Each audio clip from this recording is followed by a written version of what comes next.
Greetings all, BWS2K here. I'm going to do a video today on something that isn't Cortex. Bit of a curveball to throw at you after like a bajillion Cortex videos, but we're going to talk about a solo game actually called Elegy. And before I start, I want to just point out that this is a solo game for role-playing a vampire.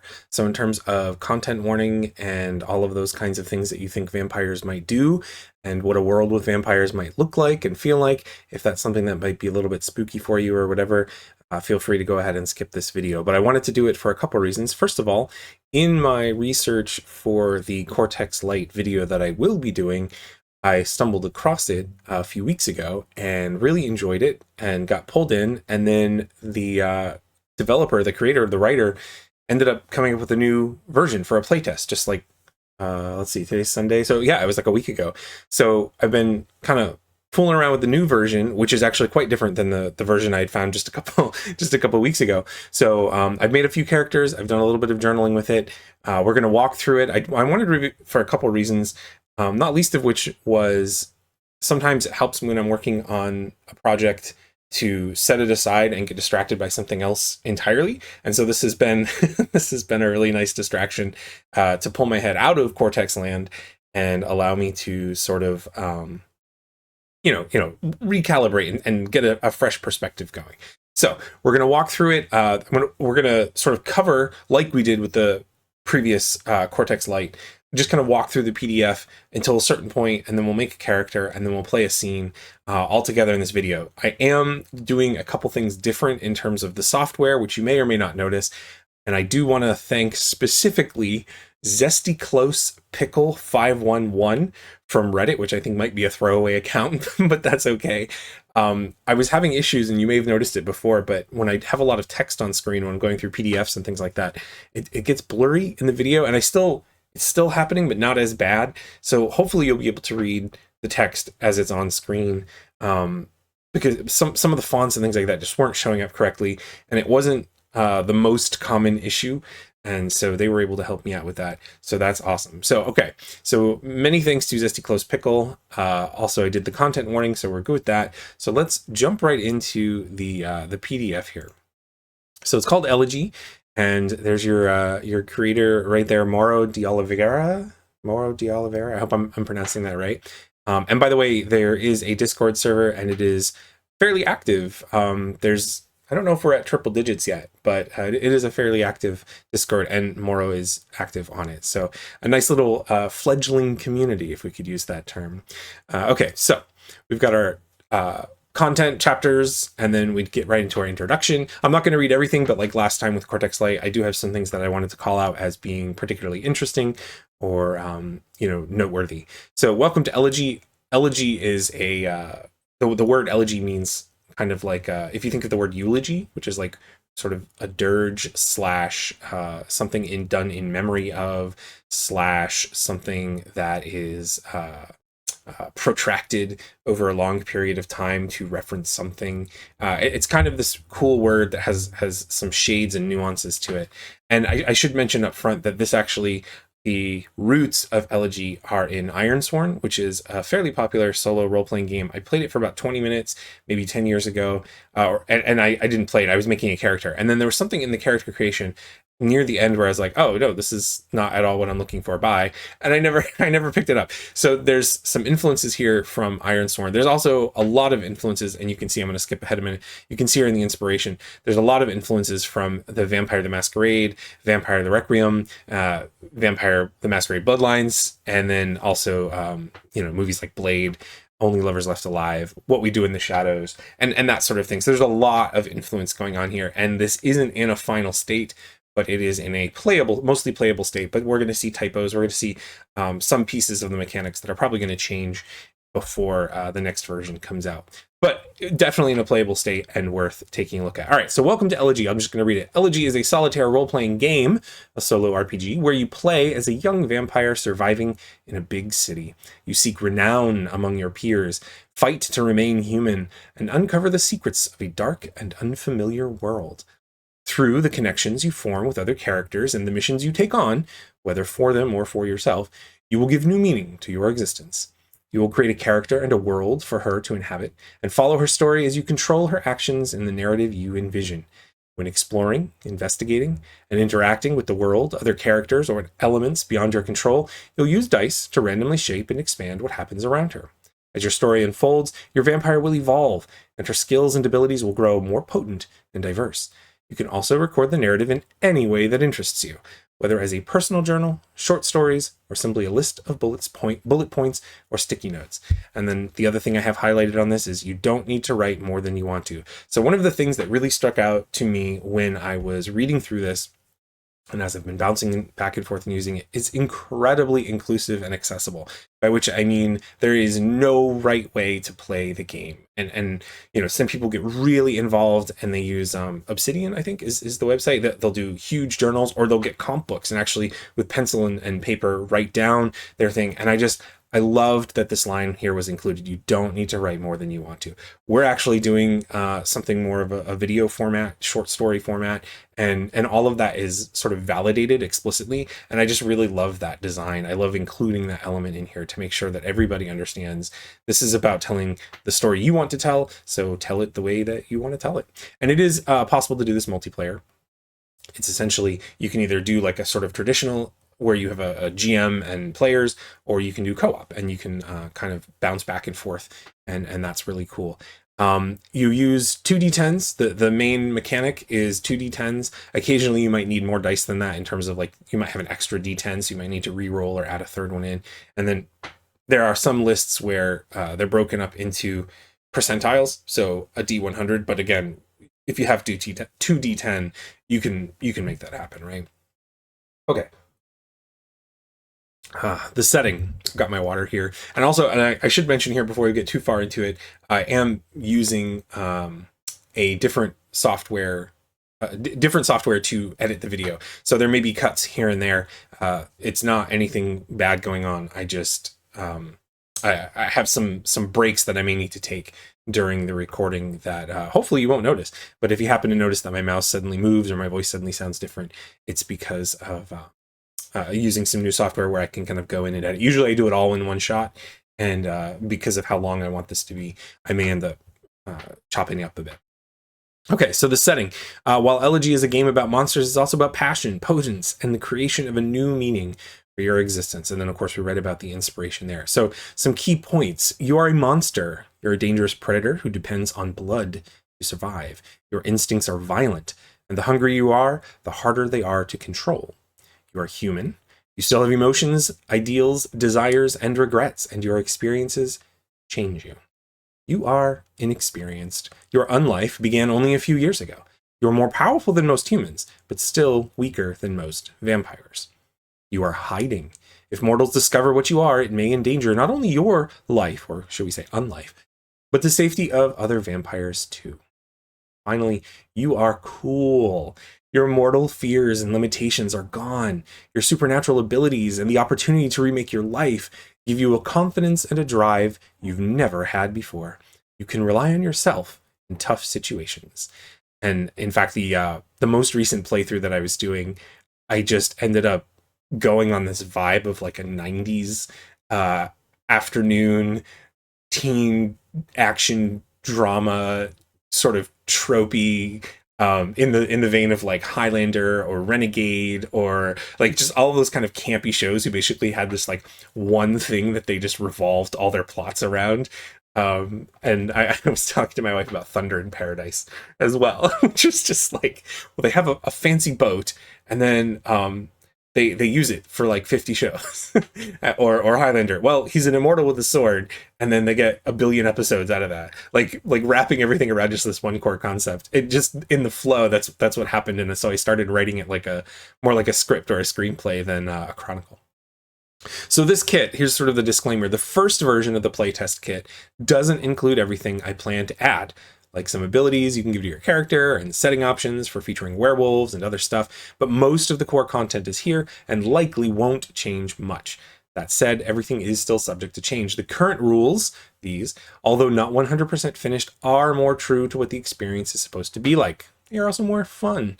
So the previous version had and we'll get into it very shortly, but had a lot more options in terms of the world, in terms of the setting, and the way those are being implemented has kind of changed a little bit. So some of those things have been pruned back. I'm sure they will be added in again. In fact, according to the Discord, some of the things that have been said on the Discord, there are more things planned to be in here that even weren't in the previous version. So no worries there. All right, how to play, chapter 2. Here's the really obvious piece, right? We're talking in beats. We break things up into beats. When your character does something risky or uncertain, you'll use beats to guide you. So everything that you do when you use the dice everything that you do is going to be a beat, classified as a beat. All right, and they've got different categories here of beats, but most beats use an action roll to determine the outcome. You roll 2 dice, so there's your 2d10s, and you add them together. And then you add the relevant attribute score along with any bonuses from the beat or your edges and check the results. So you've got attributes in this game, and then you have other bonuses that you might get from an edge that you have or a condition or something. And so you just roll once and then add the modifiers, and here's your possibility for your results, right? 15 or more is a stylish success, so that's like a really good success. Then you have a 10 to a 14, which is a flat success, and then you have a 9 or less is a failure.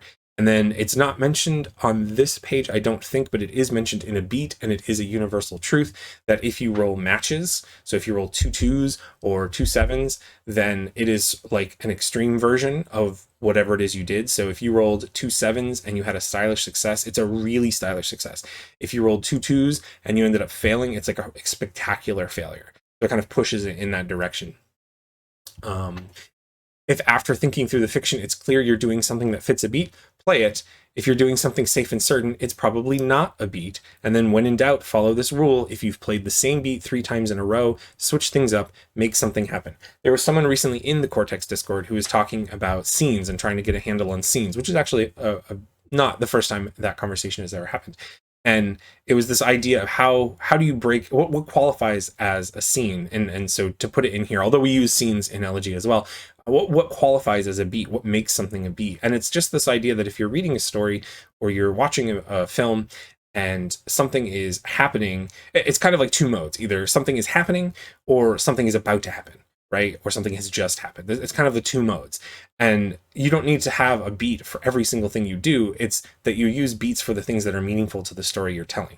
So if I'm telling a story that, or let's say if I'm telling in a session, like if in a particular scene or in a particular session, if I want to focus more on a battle between 2 vampires, I may not even bother rolling to see if I hunt and feed at the beginning of the session, because I don't really want to put a whole lot of emphasis on that.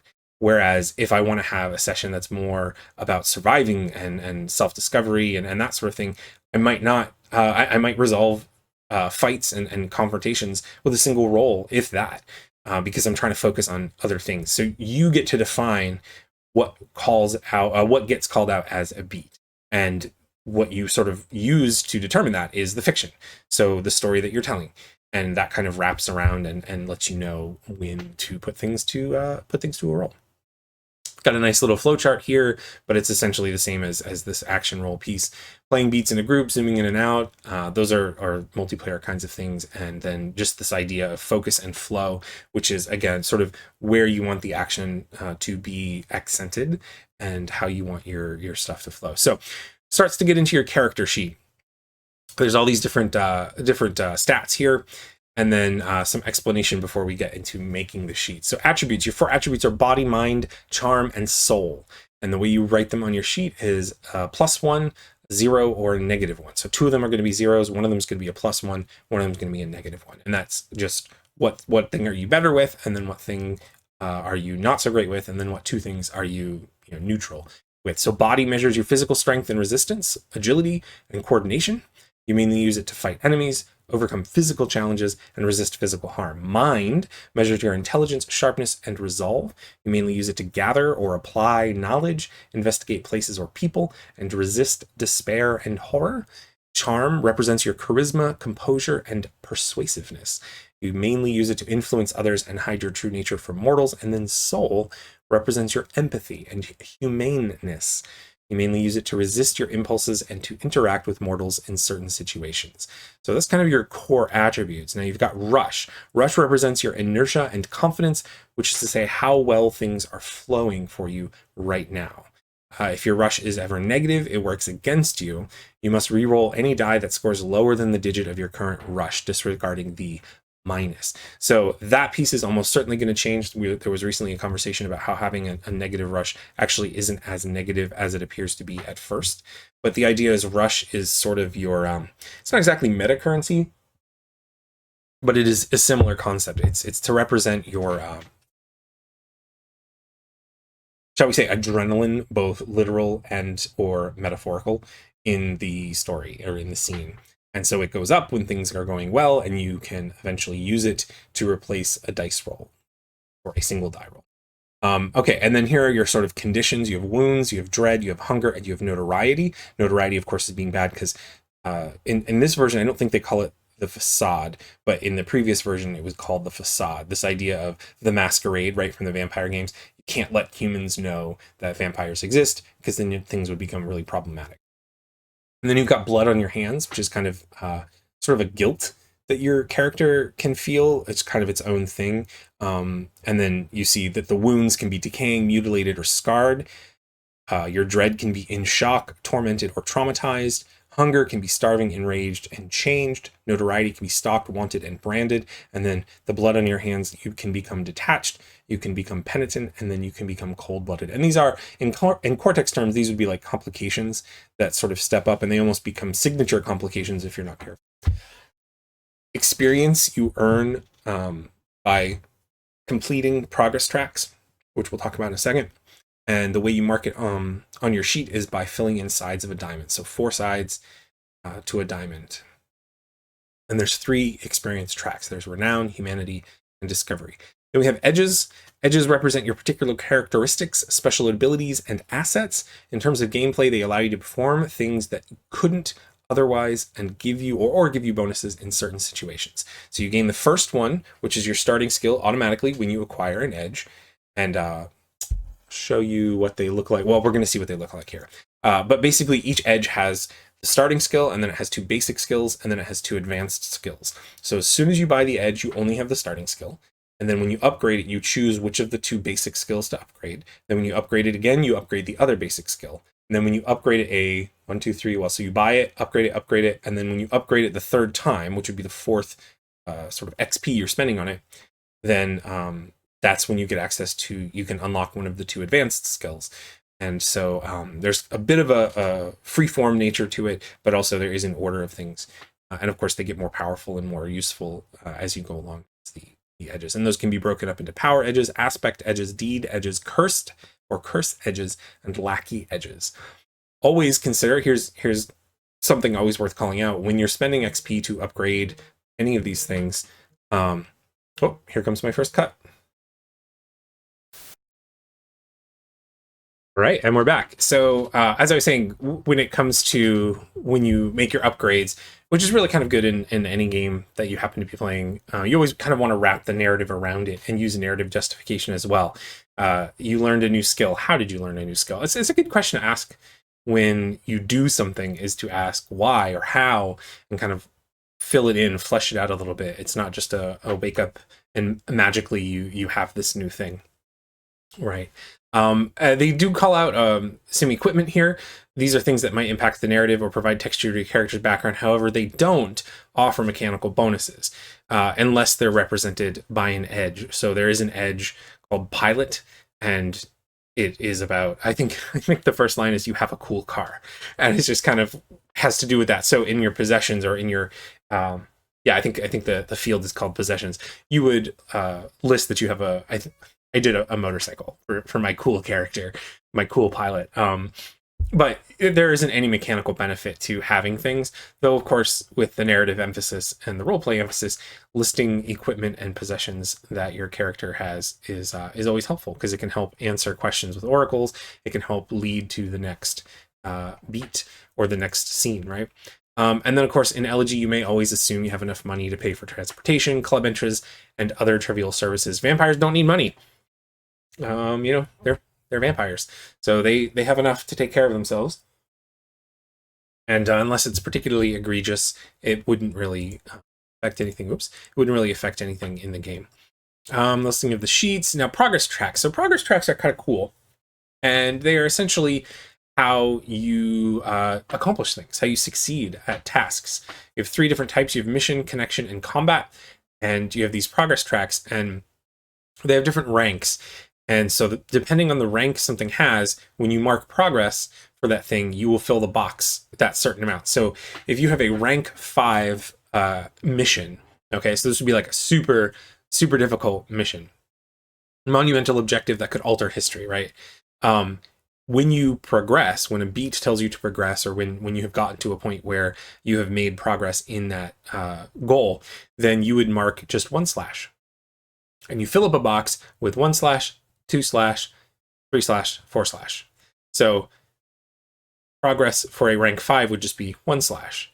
And then if you progress again, you do the other slash. And then if you progress again, or if you progress again, you do another slash. And if you progress again, you do another slash. So you have to have 4 slashes to fill up the first box of a rank 5. So you have to progress 4 times in rank 5 in order to fill up a box. However, on the other end, rank 1, a simple trivial task, a super simple mission, when you progress, you mark in 3 full boxes. So with a rank 1 mission, when you progress once, you would actually put full asterisks in the first 3 boxes. So a rank 5 effectively has 40 like steps that you have to progress through, whereas a rank 1 has 1, 2, 3, and some change. Okay, so it's still in 10 boxes, but it's the slashes you're making. I'm pretty sure I'm describing that right. That's how I've been doing it, and I haven't encountered any problems. I'm pretty sure that's how it works. And it's kind of cool. And to break it down into mission, connection, and combat is rather interesting, because it sort of standardizes the idea of making progress and makes it a little bit easier. It's not like there's loads of different combat mechanics versus social mechanics and things. It's all just essentially captured in the same tech, so to speak, right? In the same mechanic, which I really like. I like the progress tracks a lot. And then we have, I don't know if it says it in this version. No. In the previous version, I think it was in the fight section, it specifically said you don't typically earn XP for winning a fight. That's not so much the case here, so maybe in a sense that has changed. But generally speaking, let me think. So when you combat, yeah, maybe you can earn XP now. I'm not sure. I haven't done combat to any great length in this build, so perhaps you can earn XP that way. I'm not sure how the combat beats read. They might say something about it. We'll get to that in a moment. Other characters, important note, as usual in a lot of Cortex games, NPCs don't roll dice to resolve actions. If you're unsure about what an NPC wants or what they'll do, next ask the dice. So you can ask oracles, but then you're rolling those 2 10-sided die, you're adding your attribute, and then you're either succeeding or half succeeding, what was it, shining success, stylish success, flat success, or failure. That is when they would quote unquote harm you, whatever that happens to be. So that's kind of cool. All right, chapter 3, begin your journey. So now we're starting to get into a little bit more of the specifics of the setting, which is all lovely stuff. And we talked about elegies right at the beginning. So there's a small section in elegy: to fill the void left by death, the loss of everything they once were and loved. Vampires devote themselves to their elegy, which is a continuous, never-ending search for new meaning in their existence. Previous versions had you sing elegies to commit to missions or tasks, and that has been altered some. And then there's just other information, sort of the generic information about the world. But then we get into this really cool spot, or this really cool section about your truths. And so I think there's 6. Yeah, so there's 6 truths here that you establish for your game before you even start looking at your character, really. Although you can do all this in any order, of course. But they've broken it down into 6 parts. So you have truth: vampirism is believed to be. Do you want it to be a divine punishment? Do you want it to be a genetic mutation? Do you want it to be the result of a failed ritual? Or all of them have like a custom option that you can fill in. When it comes to factions, vampires of the city are divided by their lineage into 5 factions, which is the Narcissus, the Demos, the Cassandra, the Adamus, and the Kerberos, which I think is hilarious because in my head I pronounce it as Care Bear O's. But do you want it to be into sort of different lineages? Do you want it to be into different sort of ideological groups? Do you want it to be based on their view on mortals? So there's like sort of larger than ideological groups, but it's sort of the perspective of mortals and their relationship with mortals and such. And government. Do you have queens? Do you have one queen? Do you have duchesses? Do you have something else? Territorialism. You can cross other territories, other regions, as long as you don't cause trouble. You can only do it with permission from a member of that region. You can only do it if you're accompanied by a member. So you can see, like, even just that right there, there's so many cool story ideas that you could have just like traveling across the city that you're playing in. Vampire hunters, do you want them to be rare, common, widespread? You know, what's the nature there? And then your natural powers, which are either inherited from your progenitor, which is the vampire that turns you. They could be seemingly random, or they could be influenced by their personality. So I think there will probably end up being a lot more truths. There were more truths in the previous iteration of this game, but the ones that are here are nice, and it just helps so much. And I love that there's no numbers in this. There's no dice being represented here. It's just, how do you want to build your world? And of course, if you wanted to, you could have more than one thing filled in, right? But I just love so much that it's world building before you get to your character, which really just reinforces that idea of the fiction being wrapped around the mechanics, because then you get to your actual city, where you can do some rolling to figure out what the prominent features are in the different regions of your city happen to be, and you don't have to roll for all of them. You can do as much or as little as you like, right? That's the spirit of what we're going for. And then we do get into the create your character piece. So I'm going to walk through it real briefly, and then we're actually going to make a character. So let's look at it first as a brief overview, and then we're going to switch over to Roll20, and we're actually going to go through the process of making a character. So to create a character, you'll need a character sheet and a connection sheet. Those will be on the Roll20 already. And then a deck of edge cards, which are available as their own PDF here, but it's the edges are also in this core book as well. So as far as the background goes, on the top part of your sheet, write down what was your occupation in life, and then an aspect edge that reflects what your character was most skilled at, which may or may not be related to the occupation. So I remember, I think it was about 100,000 years ago, when I played very, very briefly Vampire the Masquerade. I think I was playing the V20. I feel like the 20th anniversary or something like that, was the book that we were using, and I was doing play-by-post on forums, and the games never really took off, or I wasn't able to stay in them for very long. But I remember when I was sort of looking at the setting and also advice, someone said the way that they invest in their characters is they create a person first, and then they have them get bit, get embraced, get turned. And it seems kind of obvious, but we can clamor to be like, oh, I want these superpowers. Oh, I want to do this. But if you haven't invested much in who they were before that happened, you can sometimes end up at a dead end as to how they would proceed, like what the next step in their story would be. So actually, step one to me is like the most important, the most significant. And I typically like to spend a lot of time in that. Say that we're going to roll somebody up in Roll20, and it's just going to be kind of like a nice light overview, and we're not going to get super invested in that. But I will say that when I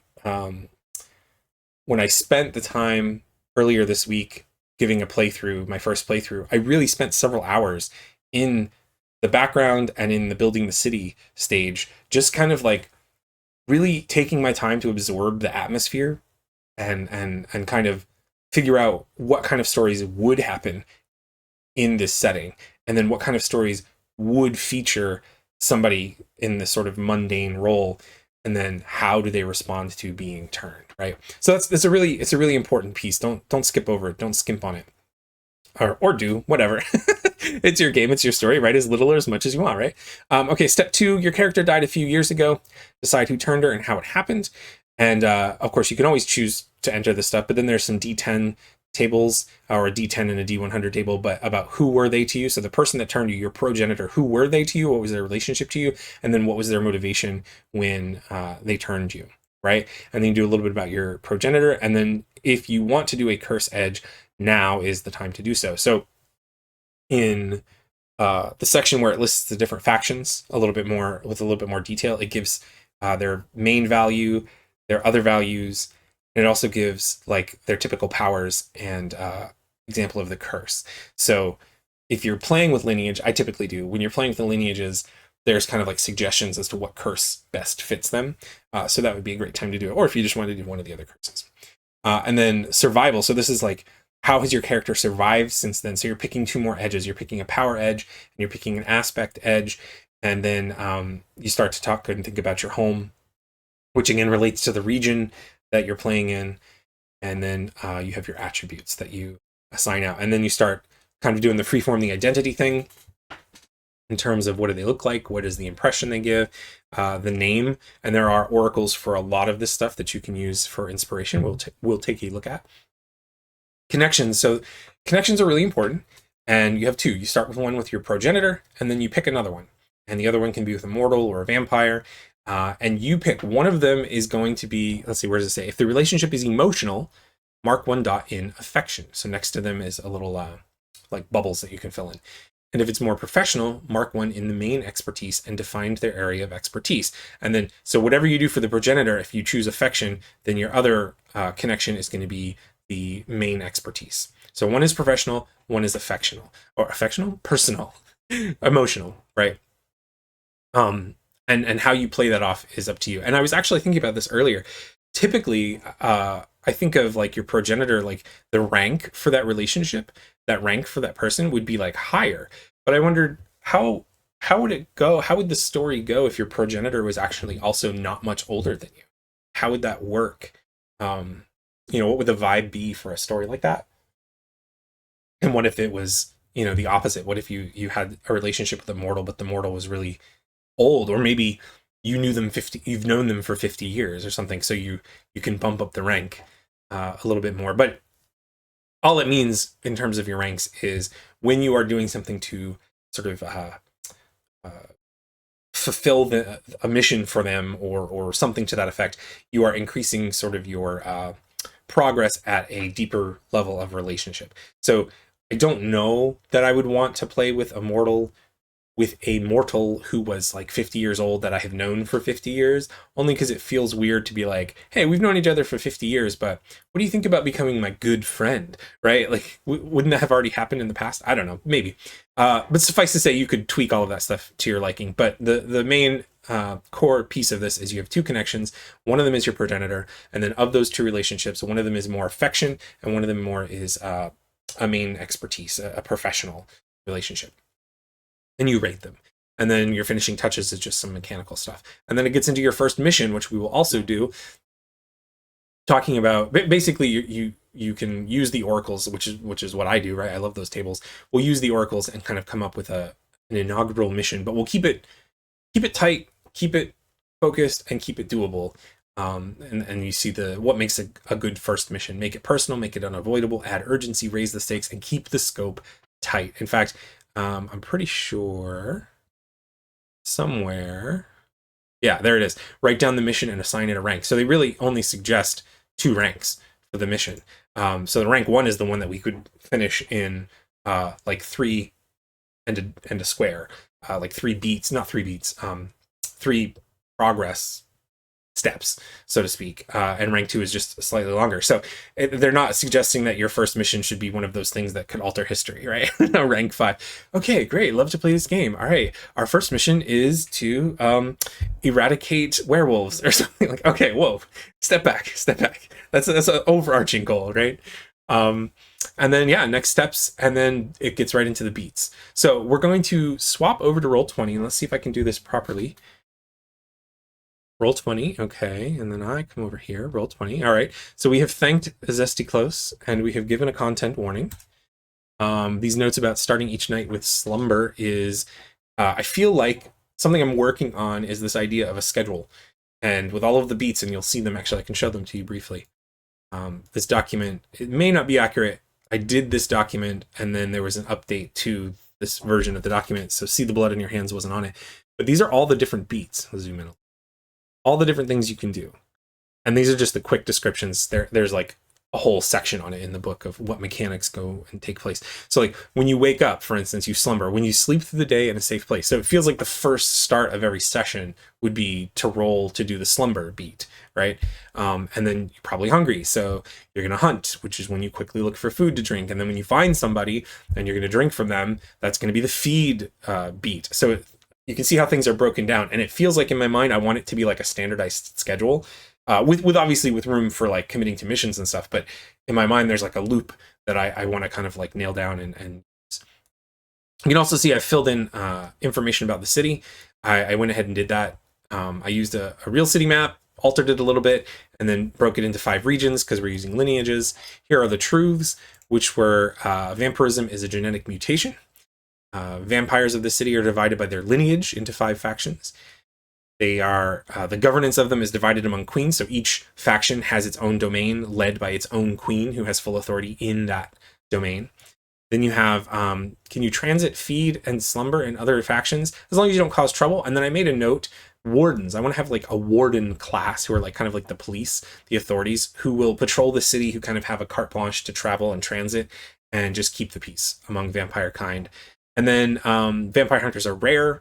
And then a vampire's natural powers, see that? A vampire's natural powers and curse are inherited from their progenitor. So I like the idea because there are powers that are really cool and I don't want to be not able to choose them. But so what I did was I essentially said, I'm going to use that, but instead of the supernatural characteristics, instead of the powers, it's specifically the curse. So like all of the, is it Adamus ones have, all of the Adamus lineage have yearning, for example, as a curse, right? But their powers could be anything, but they all have the same curse, sort of bonded or bound by that same curse. Which I thought was kind of cool. And then I did the queens for each of the sections. And I did put, so the name of the city is Chesterman, and then I put Gutter City, and I put vampire names. It feels like the vampires would probably have different, like their own nomenclature for different areas of the city. So like, probably the humans who are living there would not say downtown, north side, south side, swamp side, and the handle. But the vampires would, because maybe they've been there for, you know, a wicked long time, and the names of streets and communities change over time. But this is like what it was originally called, you know, or something like that. What else have I already filled in? I think that's it. I did put in text for things that we're going to fill in. Set everything up, and yeah, okay, cool. So yeah, okay, there's my connections. So let's hop back over to the rules. Faction. Here we go. Create your character. So on the top part of your sheet, write down what was your occupation and then what she did when she was alive, and then choose an aspect edge. So we need occupation and aspect edge. So we're going to come over to Roll20, and then I have loaded in Chrome the oracles. So we need a mortal occupation. Do we do a name? Let's do a name first. So with the names, I did this OMEF. If they're odds, if the roll is odd, it's a male. If it's even, it's a female name. Let's do that first. So name, we'll roll 2d10s. Oops, that is 2d0s. And they came up with zeros. Imagine that. 2d10. No, gosh dang it. 2d10.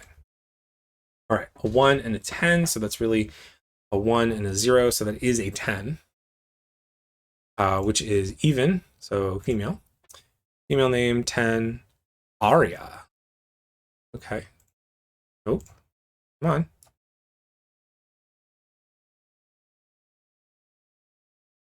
Aria.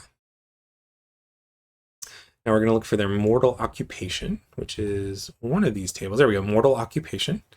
We're going to roll 2d10s again. And we have a 10, which will really be a 0, and a 6. So just 6. So they are a private investigator. Interesting. Private investigator. Okay, that's cool. And then we also have to roll, what was it? Aspect edge, right? That's what we're picking. An aspect edge. And it doesn't necessarily have to be related to their occupation. We could roll it. And I do believe there's a table for that as well. Relationship, combat action, rumors. No, is there not an aspect edge? Detail, male, female. Okay, that's the Oracle stuff. Okay, well, so we can do it anyway, because we can come over to the book and we can not beats. There we go. Aspect edges. So we have artist, bagger, diplomat, fighter, hacker, heartbreaker, homemaker, humane, infiltrator, intellectual, paranoid, popular, pilot, rich, shooter, sister, sleuth, and survivalist, and streetwise, and swordmaster. So because it doesn't have to be related, sorry, squeaky chair, it doesn't have to be related to our occupation. With private investigator, it feels like sleuth would be the obvious one, but I like to roll anyway. And as it turns out, there are 1, 2, 3, 4, 5, 6, 7, 8, 9, 10, 11, 12, 13, 14, 15, 16, 17, 18, 19, 20 skills or aspects. So let's go roll a d20. I'm not going to switch it over, but I'm going to do it. 1 d20, and you'll see when we come back to the screen, a 9. So a 9. So 1, 2, 3, 4, 5, 6, 7, 8, 9. Infiltrator. Okay, that kind of fits. So infiltrator, this is, you know how to bypass most doors, windows, and locks. When you attempt to do so without being noticed, roll with mind and add +1. On any success, you pull it off. On a stylish success, you also do it fast, gain plus rush. But on a failure, you're too slow, leave signs, or get spotted and pay the price. So whenever things are underlined, it's a beat. So there is a beat called pay the price, and it links to like the bad things that can happen. As we increase the infiltrator aspect, we can start to see these basic skills, which is when you commit to a mission to steal something from a secure place that requires infiltration, you may re-roll any dice. And then when you fulfill your mission and get any success, so flat success or stylish success, you also trace 1/2 diamond on your discovery experience track. And then another one that we could choose is while you're inside a place trespassing, raise your rush reset by 1. So when you use your rush to do the thing that rush does, you reset it to 2. That's the default. Well, this resets it to. And our advanced skills, you can establish believable false identities to aid you on an infiltration. A little bit of a typo there. When you do it, roll with mind and add +1. On any success, you may add +1 when using that identity to deceive or influence others. So fake IDs, you can make fake IDs. If you get a failure with a match, so that would be like 2-2, right? When using that identity, your deception is completely and dramatically undone. And then when you gather information while trespassing and score a stylish success with a match, you may find a revealing, strange, or compromising object. Pick up a loose end. So loose end, the beat pick up a loose end is essentially like another plot thread that could be something that grows into something more, or could just be like an interesting fact and it doesn't really ever become any. So that's cool. So we've got infiltrator. We'll come back over here. Oops. Trying to balance. Oh, there we go. We'll come over here and we're going to put, we have 1 mark in infiltrator. We're going to go infiltrator. And I like to put that it is an aspect. Just to remind myself. And then we'll come back over to book. All the way back to page 27. So we've done step 1. Imagine what your character did during her mortal life. On the top of your sheet, write down their occupation and choose aspect edge. And actually, let's hop back there real quick because there were some other things that get called out later. So I put 16 plus 2d10s. Oh, you can see we rolled the 9 for him. So let's roll for age out of curiosity. Their apparent age. So how old were they when they were turned? So this is so that'd be a 9 and a 0. So it'd be 9 plus 16, so 16, so 25. So they were turned when they were 25, and so their real age, we'll say, is 26. So they've spent the last year. In my mind, they kind of just sort of train under their progenitor for like a year, learning the powers, learning vampire society, etc., and then being cut loose. So if we think about this person's background, flesh that in just a little bit before we proceed, because it might help. We have Arya, we have private investigator who's good at breaking in and gets turned when she is 25, which was a year ago. For some reason, my mind immediately goes to Misty Knight and Jessica Jones and sort of the sort of darker, grittier, pulpier kind of vibes that I got when I was watching those shows. Well, I only watched one episode of Jessica Jones, but she was in the Defenders as well. But who else does? Who's the other person I'm thinking of that does the breaking in? I don't know. There's someone that I can't think of right off, sort of on the tip of my tongue. But anyways, so I think being a private investigator, maybe she wasn't. Maybe she wasn't. She was working for an agency, so maybe she was kind of like the specialist for breaking and entering, not necessarily the lead investigator, but sort of training to become a lead investigator in the city. Yeah, I like that. I like that. Maybe grew up in the city her whole life.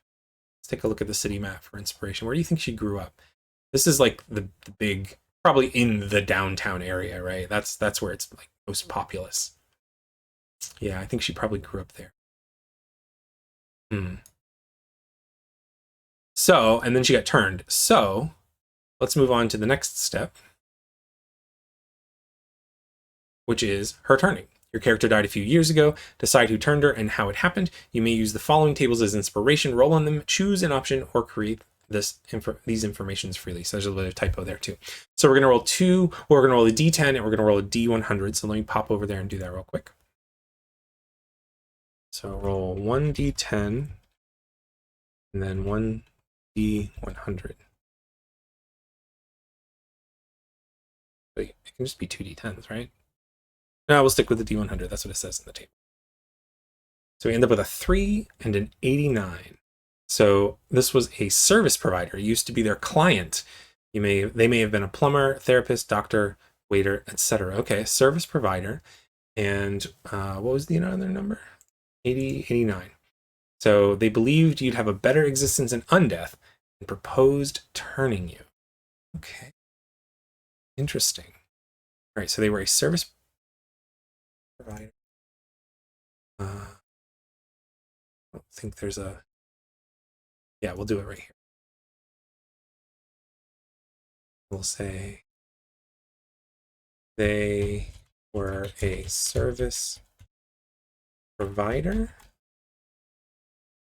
who thought we would be better off dead, right? It's a great show. Better off in the unlife, right? Is that how it says? How did it say it? They believed you have a better existence in undeath and proposed turning you. So it was an option. Okay. We thought let's say proposed.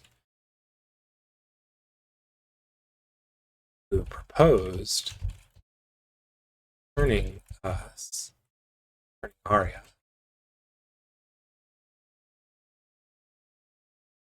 Thinking she'd have a better existence.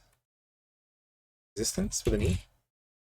In unlife. All right, interesting. So if they were a service provider, almost certainly they're going to be the main expertise one, right? The professional. So what was the service? Well, you know what we can do? We can hop on over to the table for mortal occupation. We also need to roll a name. So we'll do 2d10s for the name. Is there 100? Yeah, let's do 100. So we'll do a d100 for the name and another one for the mortal occupation. So we'll roll 2 d100s. 29 and 44. So we have 29, which is odd, so it's a male. named Christopher.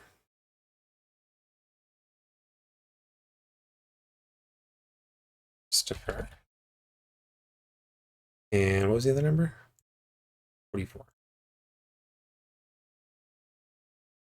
Makeup artist. Interesting. Let's say Christopher was a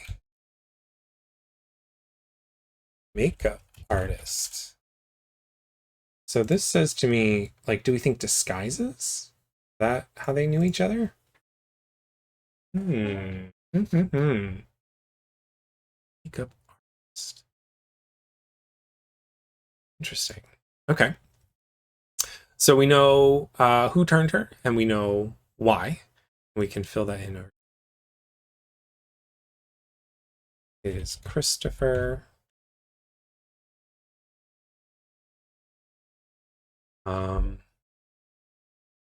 This is where we usually like pause the video and then come back, hours or days later thinking about it. But we're going to press on. We're going to press on. Let's hop back to PDF. So that's her turning. And then, yeah. Oh, and we should do the curse. So we have to figure out the lineage. So, so there's 5 lineages. And come back to Roll20 real quick because we can do that easily. So there's 5 lineages. The Adamants, the Aesthetes, the Umbra, the Savages, and the Horrors, which is the Adamas, the Narcissus, the Cassandra, the Kerberos, and the Deimos. So we're just going to roll a d10, and 1, 2, 3, 4, 5, 6, 7, 8, 9, 10. So we'll go like that. So actually, you know what? To be honest, some of these I don't really care to play. We want to just pick one. I like the Kerberos. They're kind of the heavies. She's a private investigator. The Deimos, they have the criminal and the spying. The Cassandra are the secret intellectual puppeteers.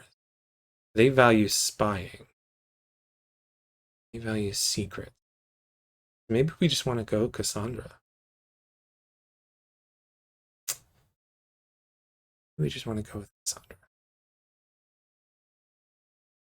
Okay, let's just do that. Let's go with Cassandra.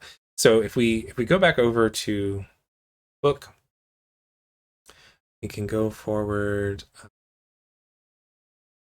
see if I can find.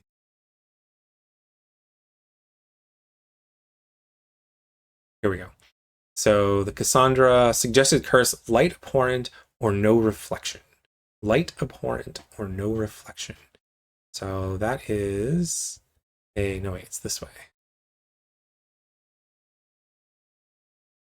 Curses: light abhorrent, which is when you enter a brightly lit area, suffer wounds by rolling and add +1. When you return to a dark or dim place, gain a rush. Or when you enter a place for the first time, which might be breaking and entering, roll a d100. On an 80 to a 95, there's a mirror or reflective surface nearby until it's moved, covered, or broken. Whenever you play a beat near a mortal in its presence, preset 1 die to 5 if it's small, 3 if it's large. And then if it's unusually large, it can't be moved. That feels like that could be interesting, but I like this light abhorrent curse. So let's go with light abhorrent curse. Okay. Zoom back. Zoom back here. And these are edges.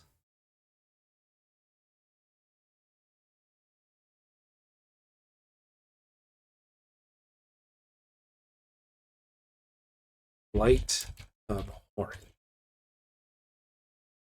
is a curse. I think I'm spelling that right, but I'm not going to go back and double check. I'm just marking it on Roll20 here.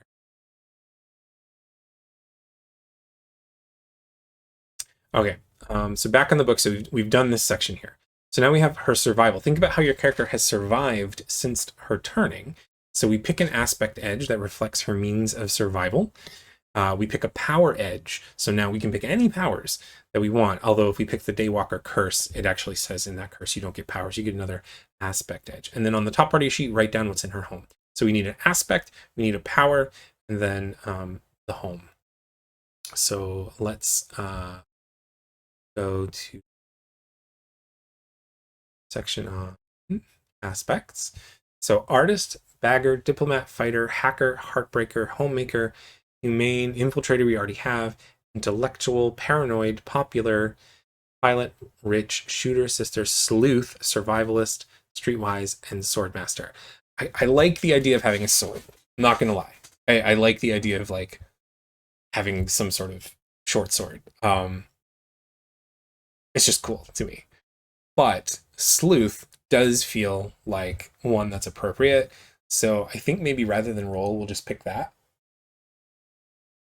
Sharp investigator. When you gather information by investigating crime scenes, searching for clues, analyzing evidence, or interviewing witnesses and suspects, add a +1. Is it though? Do I really want to roll? Homemaker could be interesting in that you basically have a nicer place to stay. Hacker might make sense. Fighter could be fun. Oh, and we're into secrets. All right, let's roll. Let's roll. It's so what is it? There's 20 of them. 1, 2, 4, 6, 8, 10, 12, 14, 16, 18. So let's roll another d20. Let me go roll a d20.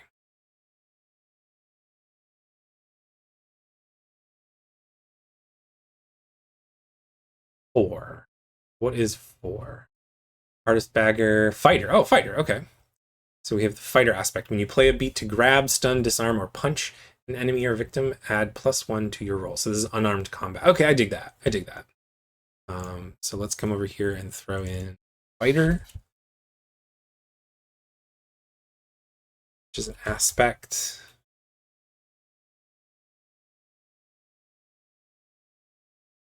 Move. I always forget I can zoom in. All right, that's cool. So we've got light abhorrent. Right, this is very much like a nighttime character. Okay. And then what was the other thing we have to do?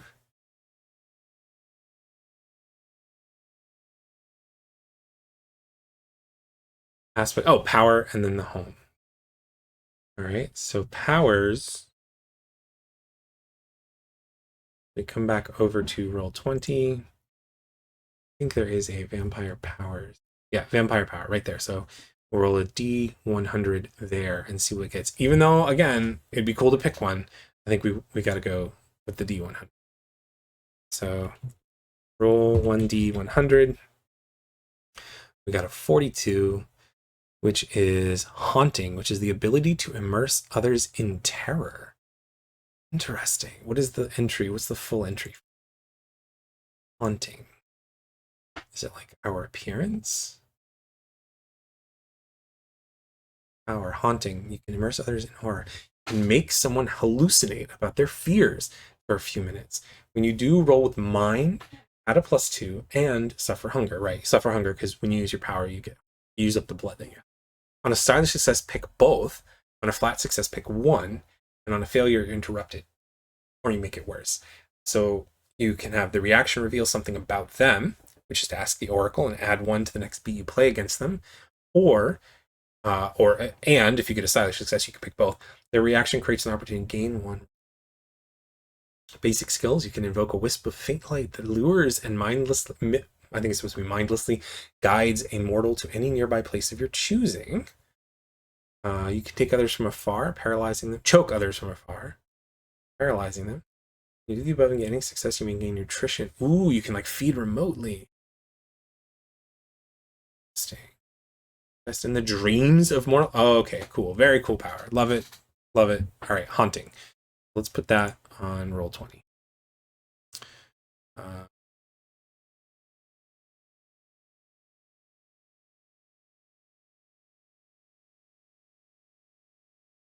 And it 6 skill. Come on, come on. No, that's not what I wanted. Close enough, close enough. All right. Coming back to the book, we'll go back to here. Her home, on the top part of your sheet, write down what's her home, where she sleeps safely from the sun, and which region it's in. So I think for the region, it's going to be her faction, her lineage hometown, which is the swamp, right? 3 is the swamp side is the Umbra, and she has Queen Mila Cassandra. So I gave the queens the last name of the lineage. Mila Cassandra. Oh, saying it fast like that sounds fun. Bailey Adamus, Mariana Narcissus, Elena Kerberos, and Celeste Deimos. So she lives up here in the swamplands, and let's roll to see. I think is there. Yeah, here we go. Type of place. So we'll see where she lives in that, like in that room or in that region rather. So that's a D100. We got a 9. So she lives in an art gallery or above an art gallery or next to an art gallery.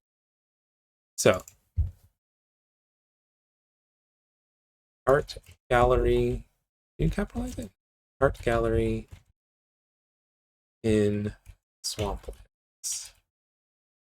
We'll give that a name and all that stuff, eventually, but it's there as a place marker.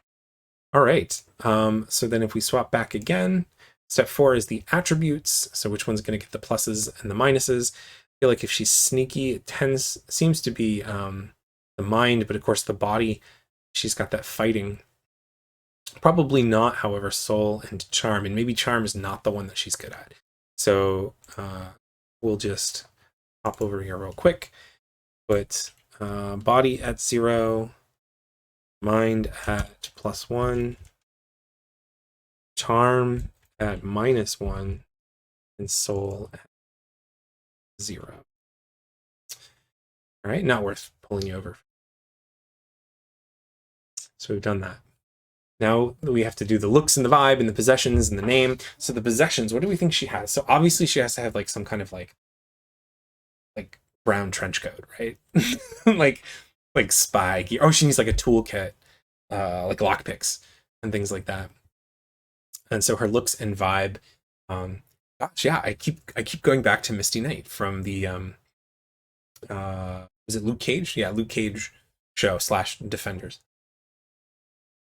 But also in the comics, did a game, the first arc for Deathlock in Michael Collins' Deathlock in the comics, once he gets through his inaugural 4-piece miniseries, involves Misty, and she's cool there. And I guess in my mind, that's more who I'm thinking of.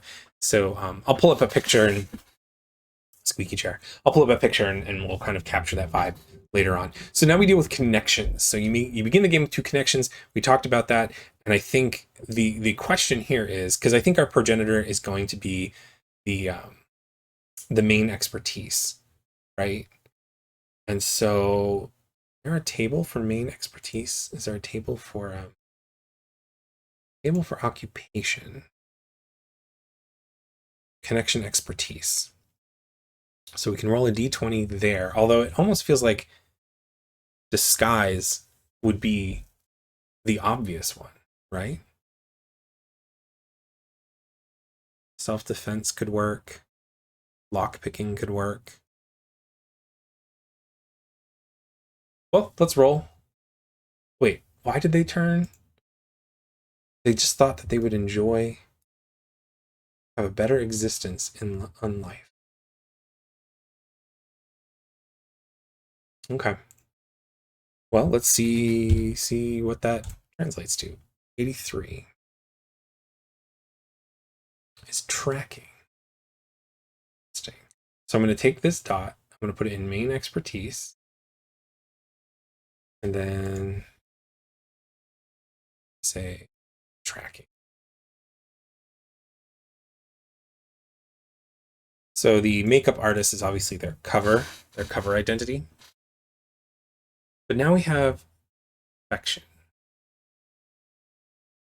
and says, if the relationship is emotional, one die. And this can be a mortal or a vampire. This is like a friend or a lover.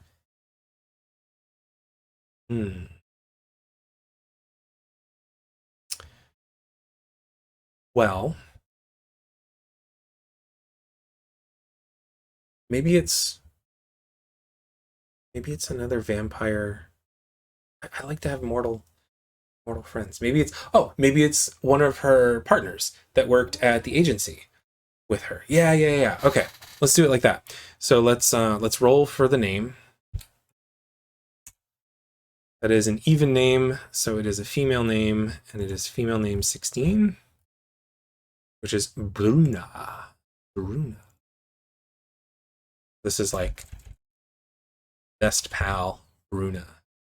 So Arya is good at infiltration. What do you think Bruna used to be good at? They were friends. Maybe Bruna was like helped her get uh like more admin stuff. Yeah, that could be cool. All right, and then you rank them. You rank them based on like, and you can see what I really appreciate is they actually have the progress per rank hash marks that you do. But we're gonna rank them, and I think very little to no power and capable but unremarkable in power. So I think Bruna needs to be ranked 2, but I kind of almost want to go the opposite with the progenitor and just have them also a rank 2 young vampire. Yeah, let's put them both at rank 2. Is there a box to go rank 2? So we'll just put it after that.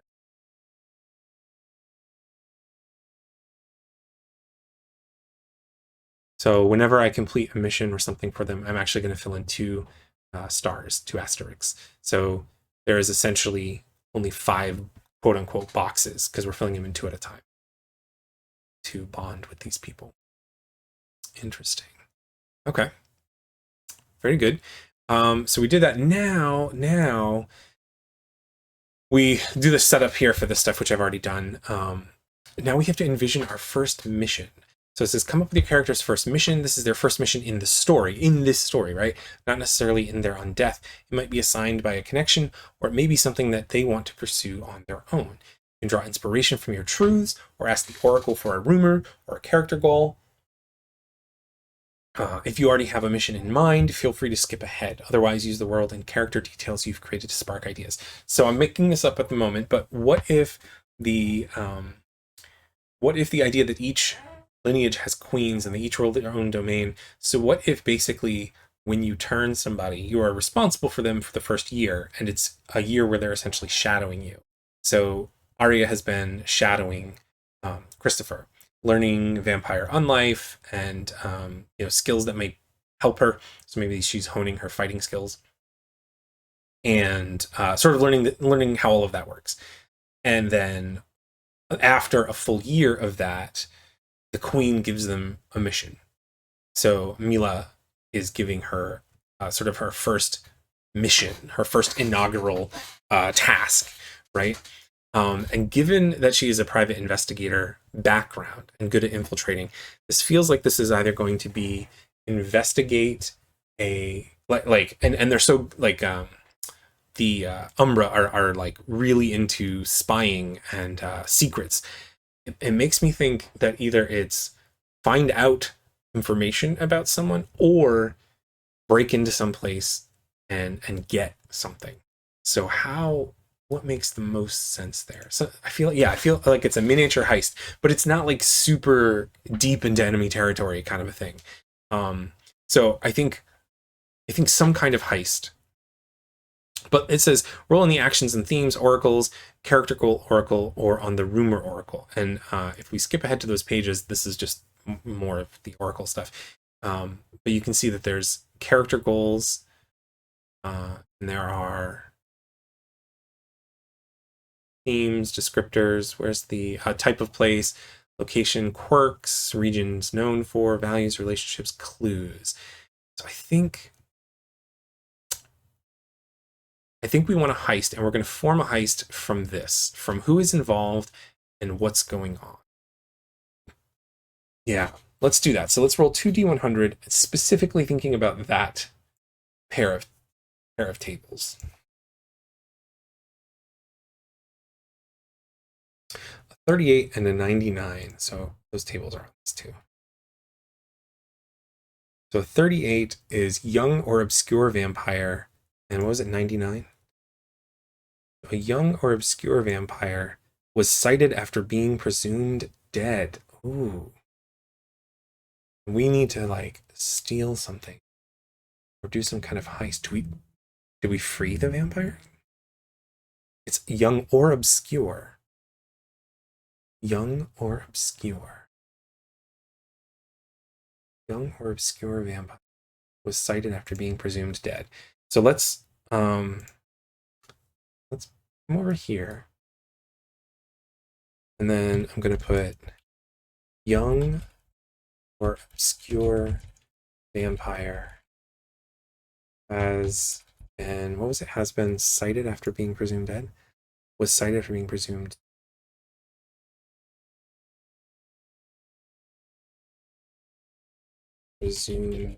dead, which is interesting because as a vampire, being presumed dead, like the final death, is not the same.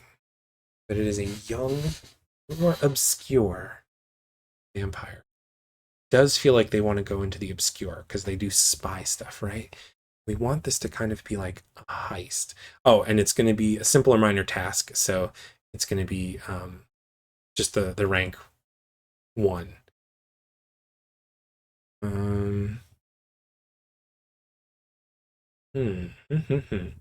Okay, well, let's pop back to the book, and then we'll take a break, and I'll kind of tighten all of this stuff up. And we'll see where it leads us.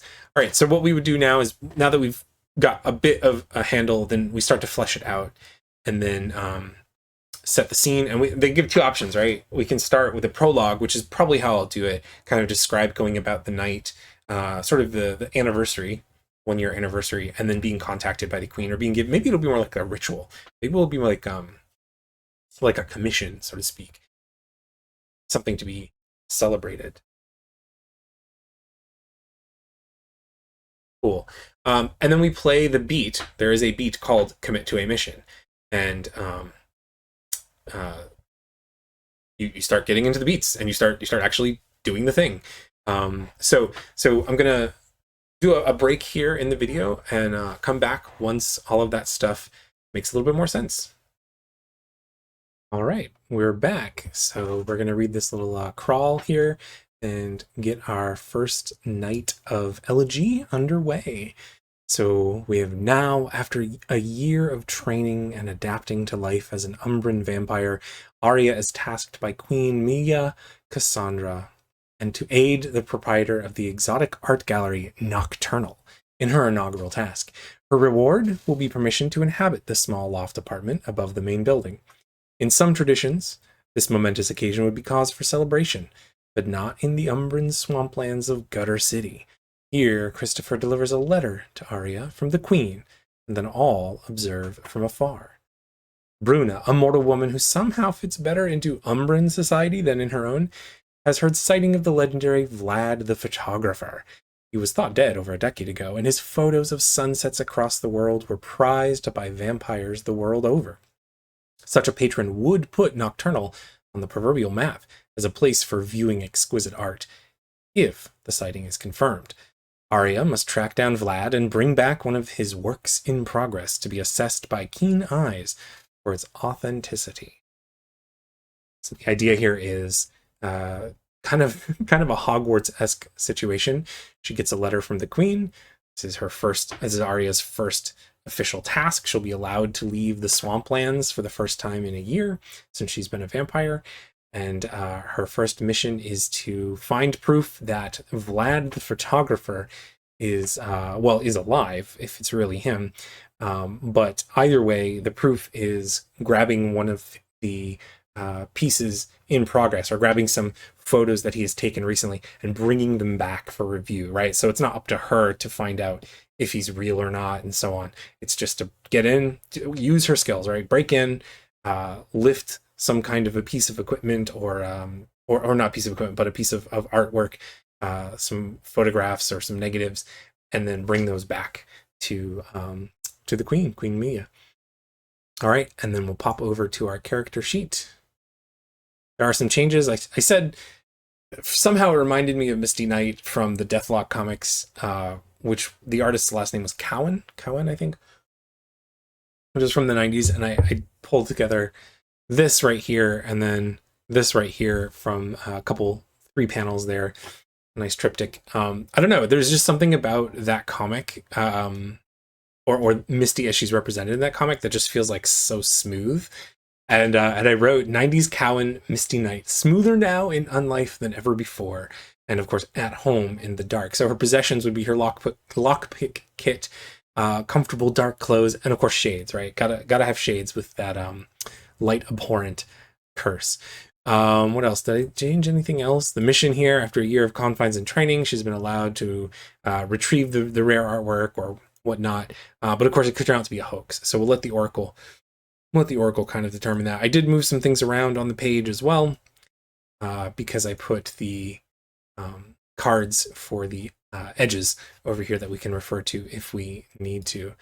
And then I think that pretty much gets us to where we need to be. It is a rank 1 mission, so the objective, commit to a mission, we're going to do that. So in the sort of spirit of having a kind of rhythm to each night, which I would consider each night to be a session, we're going to start with this rough outline for beats. So our first beat, we wake up, we have this letter being delivered to us, but the slumber beat will be the first beat that we're going to play. So if we go to right here, actually, I will zoom in. I apologize if this makes people, whoops, that's too much, people dizzy. I can't zoom in on the PDF like this, like I can on Roll20, but I'll zoom in a little bit. So we've got slumber right here. It says, when you sleep through the day in a safe, dark place, suffer hunger. So that's the first thing that happens. We come back over here, we bump our hunger up 1, right? Because we're thirsty, we want some breakfast. So the safe, dark place, I imagine it's swampland, so there's all kinds of like sort of aging shacks and like maybe broken down buildings and stuff. And I don't think she has a permanent place of her own. Arya does. So that's why part of the reward and part of developing the relationship with Bruna, who is like the owner operator of this sort of exotic, kind of out of the way. It might be like one of the only defining features of the swamplands that anybody would ever really be interested in going to visit, both mortal and immortal. And this would be like kind of a feather in Bruna's cap. And then of course, the part of the reward being actually having a place of her own for Arya would be nice. So when you sleep through the day in a safe, dark place, suffer hunger. If you have any companion, which we don't, we would increase their pulse, but that's not us. And it says also, if last night's events left a plot unresolved or revealed a mysterious or obscure aspect of your world, you may write down a question it left you with, pick up a loose end. And that's another beat, but that doesn't apply to us here. It says, then roll with body. If you're not at home, treat a stylish success as a flat one. So we aren't really at home. We don't have a home yet. That's kind of the deal here. So we're going to roll body, and a stylish success will still just be a flat success. So we're just rolling 2d10s. Oops. Hoping we get a 10 or more. That is not a 10 or more. That is an 8. So failure, daytime brings uneasy sleep. You wake up late or unrested, and you lose 1 rush. So our rush is over here. We're at 2, and now we are at 1. So what would have caused us? Well, it could be that Arya knew that this was coming. Like this would be the 1-year anniversary of her turning, and she knew to expect that, and she was anxious. And I don't know how torpor works with anxiety.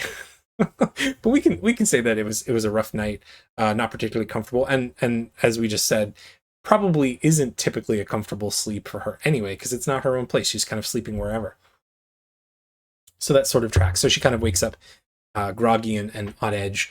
And then Christopher hands her this letter, and it's going to be like that, like nice paper, like with a ribbon, not like suitably stereotypically garish for super secret shadow vampires, right? um, and presents it to her, and then kind of heads off, wordlessly.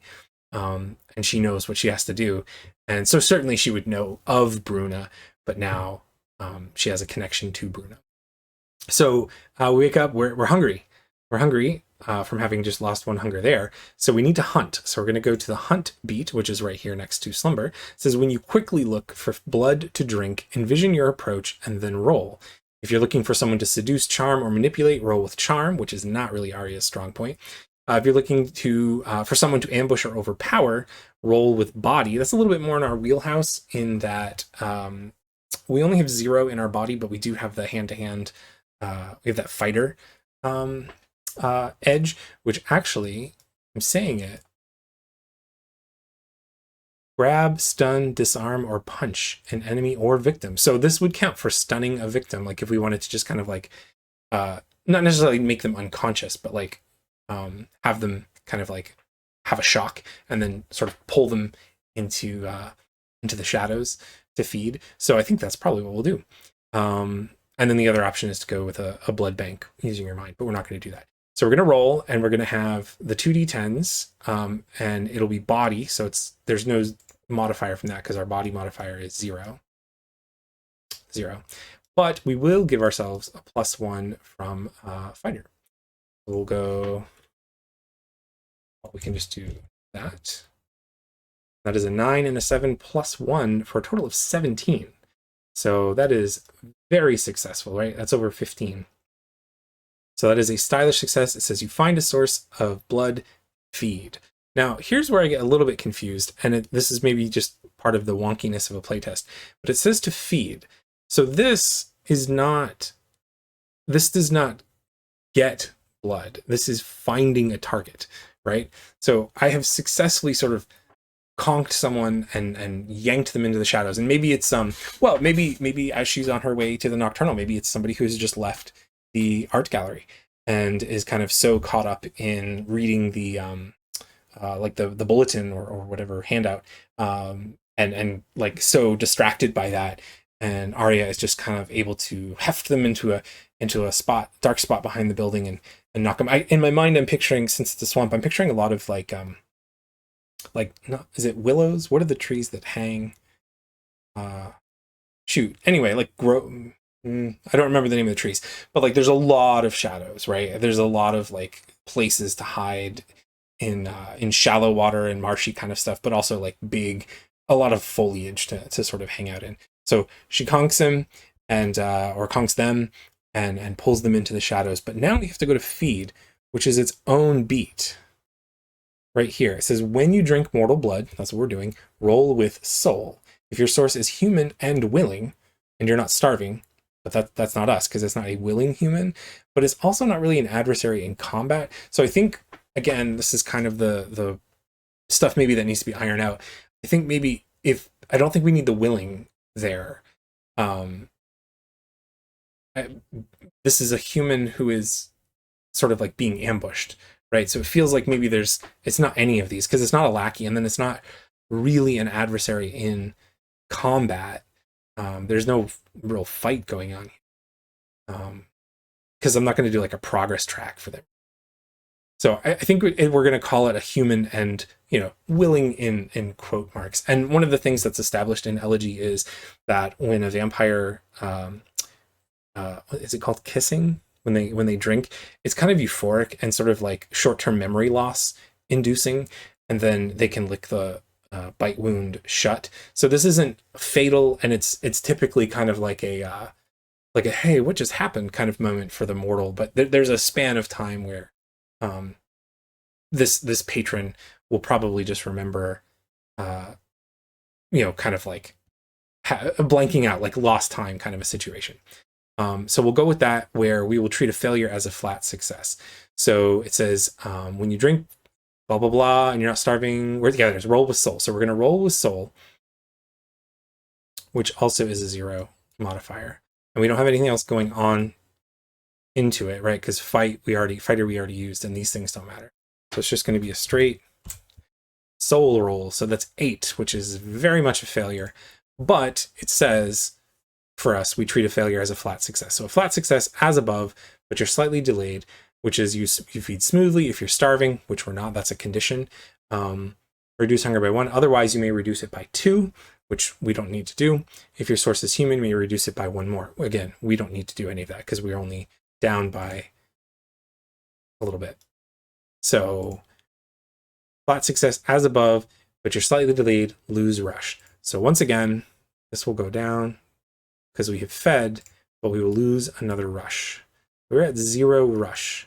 So why would we be at 0 rush? Well, it could be that this patron is, I don't think it's anything about being seen. And I think, what did this say? We were, as you face a complication. No, if you're starving, unmarked. As above, but you're slightly delayed. So I think it might just be the pressure of the evening, and maybe this person is like particularly elderly, and it takes a little bit of care to, or maybe it's just kind of like not very plentiful, and so it's enough to sort of quench the thirst and do the job, but not at all an enjoyable experience, as it oftentimes can be, right? So that's slumber, that's hunt.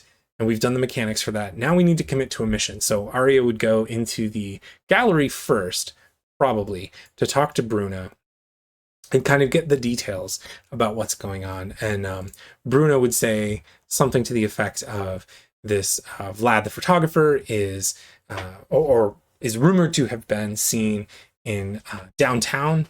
And actually, we, let's see, where are my oracles? Is this also the oracles? Yeah, okay. So if we actually zoom down to the oracles piece, we can roll to see what kind of building, type of place. So we're going to roll the type of place real quick.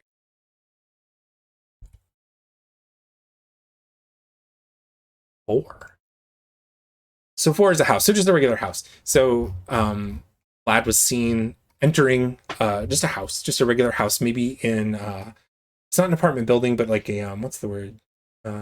Sort of suburbs area. So if we're thinking this is in the downtowns, actually probably is more like in this area where it's more like residential and not exactly downtown hustling and bustling. So probably in this area somewhere, right? And so Bruna explains that Vlad was seen entering a house and or was followed and seen to be entering this house. And so now what she puts before Arya is essentially what we've covered. I need proof that this is actually him. If it is, then that's like a huge deal. You're not to contact him. That's not necessary, though if it happens, it happens, but that's not the mission. The mission is to get a piece of his work and bring it back here. And so that is a pretty simple mission. So maybe Arya gives the letter to Bruna, and Bruna is kind of excited about it because maybe in this world, or at least in this region of the city, you have to like petition the queen, kind of like The Godfather, right? Like you kind of have to petition the queen if you want something done. And so I have this in my mind, like, and maybe this information is a little bit older, it's, maybe a week or two, or she's, Bruna's been waiting for this, and she when she sees Arya come in and Arya hands her this, like her face lights up, and I imagine her as this like older woman, and just kind of like really excited that the queen has finally heard. And I know that also part of this is like the idea of like humans not knowing about the existence of vampires. I think we can make occasional thematic exceptions, and I don't even think that I don't even think that Bruna has to realize they're vampires as much as just like be aware that these people are not normal, and it could be the mob. Maybe she thinks they're all the mob, Actually, I love that. Let's go with that. She thinks there's some kind of mafia or whatever. But so her task has been heard. She's being validated, and so she explains to Arya what the deal is. And so Arya then is going to commit to a mission. We're going to play a beat of commit to a mission. And so it says, when you commit to fulfilling a mission in pursuit of your own objectives or someone else's wishes, that's what it is. Write it down as a mission and assign it the A rank. I think that's another typo. It should be assign it A rank. Any allies that commit to the mission do the same. So this is just a rank one mission. So it's got 3 full asterisks. So it's going to be one marking progress once means filling 3 of these boxes. So we only have to do it 4 times, three times, and then we can actually roll to see if we finish the mission. So, and then if it pertains to someone else, which it does, it says roll with soul if they're mortal, or with mind if they're not. If you share a connection, we do add 1, and if you share a bond, we don't. So it's going to be soul plus 1.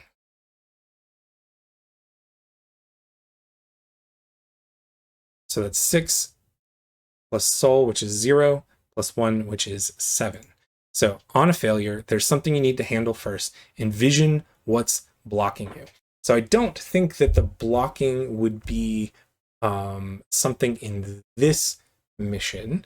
What else would keep Arya from being able to take care of this very simple mission? It could be that maybe as Arya comes in and goes through this, maybe some rival thugs. Do we want to start a gang war? Yeah, maybe some rival thugs of the I had mentioned in the thing that it could be a hoax. So maybe there's like some beef between the aesthetes, the which ones are those? The aesthetes are, yeah, the narcissists. So they kind of like are like kind of high culture and art and stuff. So maybe some thugs come in to like rough up the gallery. So like as Arya turns to leave, she recognizes them as vampires, but Bruna doesn't realize they're vampires, just thinks it's like a gang thing. And so now they show up and there's a showdown between Arya and the I'm saying thugs. So let's see. So we come into the book. Let's pop over to the book real quick. This is some sample NPCs. Not a huge list. There'll be more for sure. Do we want them to be vampires? I kind of feel like it could be fun if they're vampires and not just mortals. But we also don't want to bite off more than we can chew here. We kind of do. So let's go with they're rank 2, so average vampires. But there is something about elevate the rank by 1 for exceptionally powerful. I thought there was something about adding the rank, adding 1 to the rank if there's like a crowd of them. I'm not seeing what I'm looking for. But that's okay. We'll go with rank 2. But we're going to treat it kind of as a group. So we're going to set up our own objective here. Just going to copy and then I'm to wait, is this where I want to be doing? Oh, I can get rid of the pictures now. Here we go. Adversaries. That's what I want. Let's pop back over. Adversaries. We're going to call them the Steet. Oh. No, let's call them the critics. So they're like showing up and they want to give a hard time to Bruna, heckling and hurting her feelings, but also maybe kind of knocking over a trash can or something like that. So this is not going to be a super violent confrontation in the sense of the goal here is to shut them down, not necessarily to like destroy them. But there is going to be a bit of a tussle here, I think. And so they show up and they're just kind of like doing the typical like punk. Oh, so they're critics.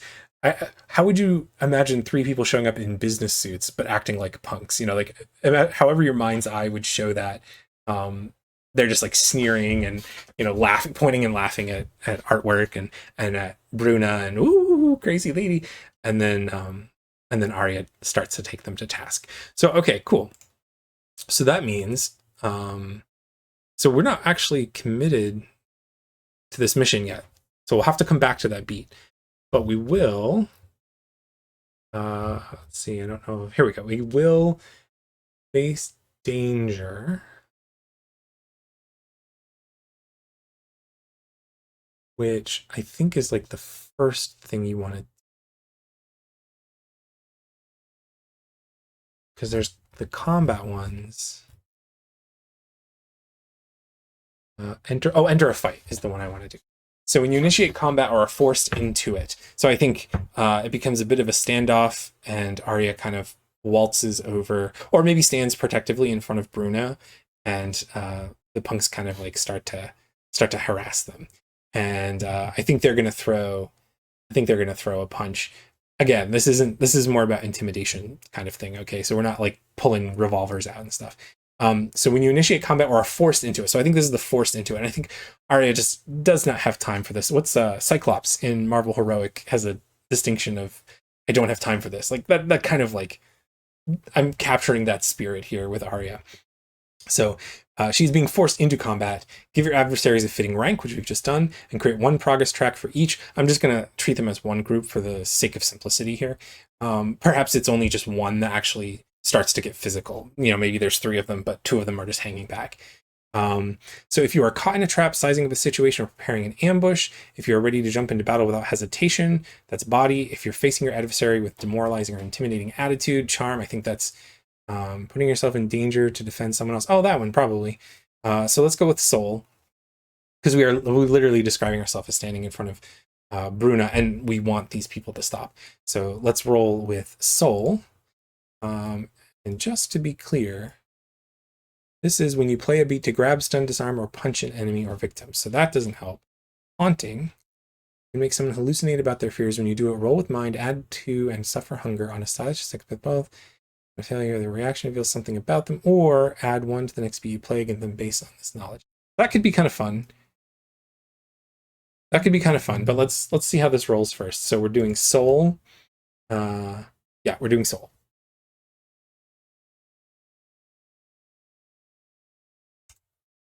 A 9 and a 5. So that is a 14. So it is a flat success. So with a flat success, you have some advantage, gain 1 rush, or instead 1 to your next beat. So let's go ahead and put 1 to our next beat, and I'm just going to put a +1 here as a reminder. So essentially what happens is this one punk kind of comes up and like just shoves Arya like on the shoulders, right? Like, what are you going to do about it? And probably based on her outfit, is markedly less stylish. It's a different fashion choice than the Ascetes. And so they're probably making fun of that too. Maybe puts his finger in a hole, like in her sleeve or something like that in her jacket. Yeah, you know, you get the vibe that I'm going for here. So we are getting ready to enter this fight, or we are entering this fight, sort of been forced into it, and now we have a bit of an advantage in our next beat. So now, since this has gotten physical, I think we will go ahead and do a punch. And so this says, when you play a beat to grab, stun, disarm, or punch, or maybe we just want to stun. Maybe just kind of like a quick jab to kind of knock the wind out of this punk. So we're going to add another +1. And I think that's going to be clash. Although we could do a fight in a blink. Oh, there it is. If you're fighting a group of 2 to 3 enemies, raise the rank by 1. If you're fighting a bigger group, okay. Envision your objective and what's at risk, then roll with body, but subtract according to the rank. Stand victorious in this case. So we're not really looking to do that. That's fine. So when you trade hits with your adversary up close or from a distance, roll with body. If you attempt to grab and bite them, subtract 1 from your roll, but mark progress as if you were armed. We actually aren't going to do that because we are armed in a sense with our fists, right? So we're going to roll. It's with body, which is unfortunately a negative modifier for us. Oh, no, it's not. Sorry, I keep forgetting. Charm. So we're going to roll 2 dice and then add 2. So double sixes. So that's 12, 13, 14. So that is a flat success. It says you land your hit, but take a counter blow or suffer a setback. However, these are doubles, and it is on a success. So it is kind of like an extreme example of a success. So I think that this flat success says you land your hit, but take a counter blow or suffer a setback. I think perhaps Arya has actually knocked this person. Like they go to the ground. They go to the ground. But let's see what the pay the price beat tells us to do.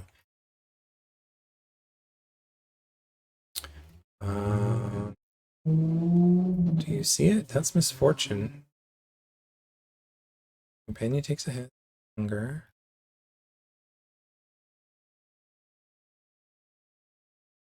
The price. Pay the price.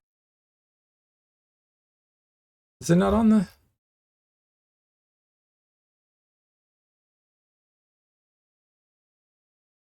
Suffer wounds. Suffer dread. Okay. Maybe it's not here. We'll look at it in the book. Yep. Okay. Let's go to the book.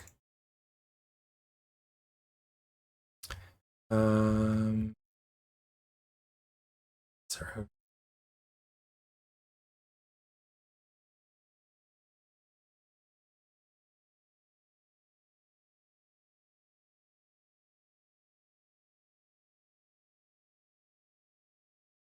I don't see pay the price anywhere.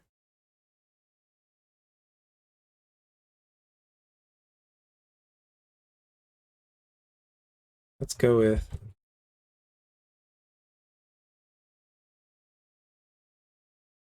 pay the price, pay the price. All right.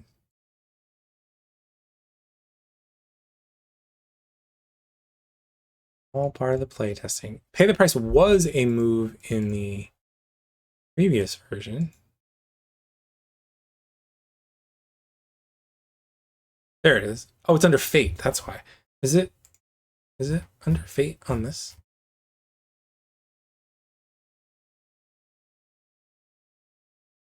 Oh, right there. Okay, good. I apologize. So when you suffer the negative outcome of an action, so we just did, make the most obvious or narratively interesting consequence happen, and then play a corresponding misfortune beat. And I kind of like that actually, because it's like you can let the narrative. It is like mechanizing this idea of making the narrative be part of the mechanics. Like, oh, pay the price beat. What do I do? Just come up with something cool that happened. We could also ask the Oracle, or you could come up with an obvious and unusual one, and then roll the Oracle that way, or we could roll on this table here. So I think what we will do is we will go back up to the misfortune. Misfortune. And we could do suffer hunger. We could do companion takes a hit. We could do see the blood in hands. We could do suffer maybe suffer wounds. Maybe it's like a pushes the person down, and they sort of double over and then kind of like come up and do a, or maybe one of the other thugs jumps right in with a hook, right? When you face physical injury, sunlight, or fire burns, raise wounds according to the source of danger. If you have a companion with you, which we don't. Oh, actually, we do. Bruna is a companion, right? Bruna is a connection anyway.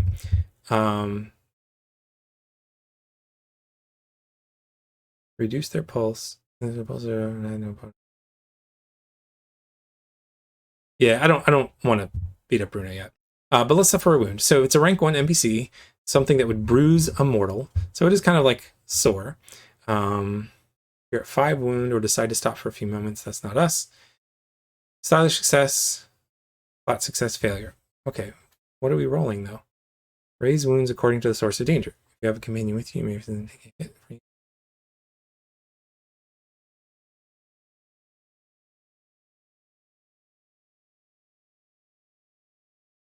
Oh, are we supposed to raise it?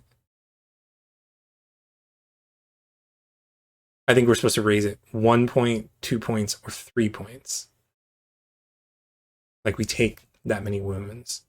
Yeah, that's probably what it is. So we'll take a point of wound. Or are we supposed to decide to stop for a few minutes? No, we're not going to resist damage. It's fine. So we'll take a wound.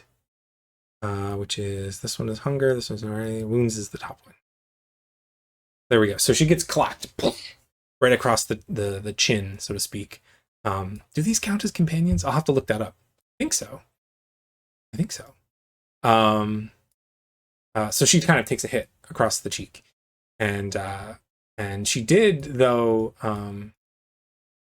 We didn't mark progress against them. They have messed something up there. Missed something. Does the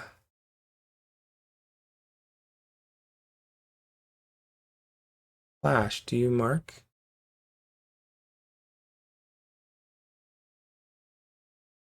Oh, so I don't actually mark progress. It says stylish success,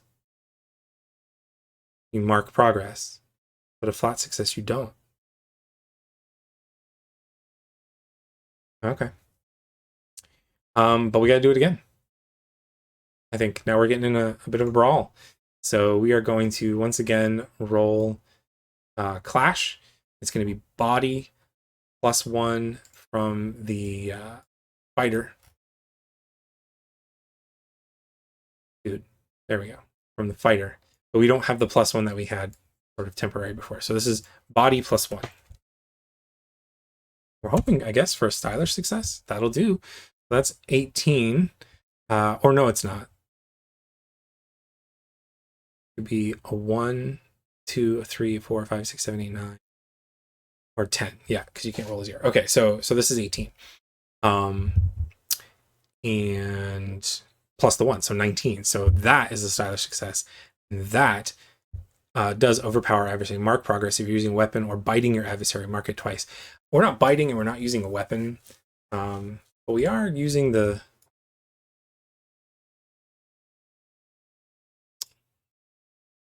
Yeah, all right, it doesn't give us the option. So that's fine.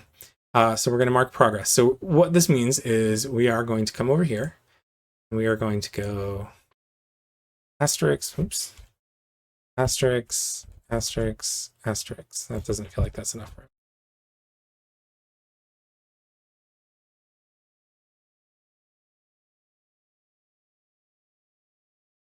Asterisk. And then copy, paste. All right, I think maybe this takes one of them out. So maybe this is like the one that just punched Arya, kind of like got hit in the chin, right? But then just counter punches her own and just smash, and they just kind of go tumbling backwards. So we've got one sort of doubled over, the wind knocked out of them, though I'm not sure if that's something you can do to a vampire, but in this case it is. One of them just got knocked out cold. We still have like one of them ish left. And so we're going to do it again. And then, yeah, we're going to do it again. So a 10 and a 3, so 13 plus 1 is 4, or 14 rather. So it's a flat success. Land your hit, but take a counter blow or suffer a setback. We go back to pay the price. Oh, it's the next page down. How did I notice that? So we landed our hit, but it didn't seem to do anything. So what would be the obvious? Let's roll on the list. The result doesn't suit the situation, roll again. Let's roll on the list.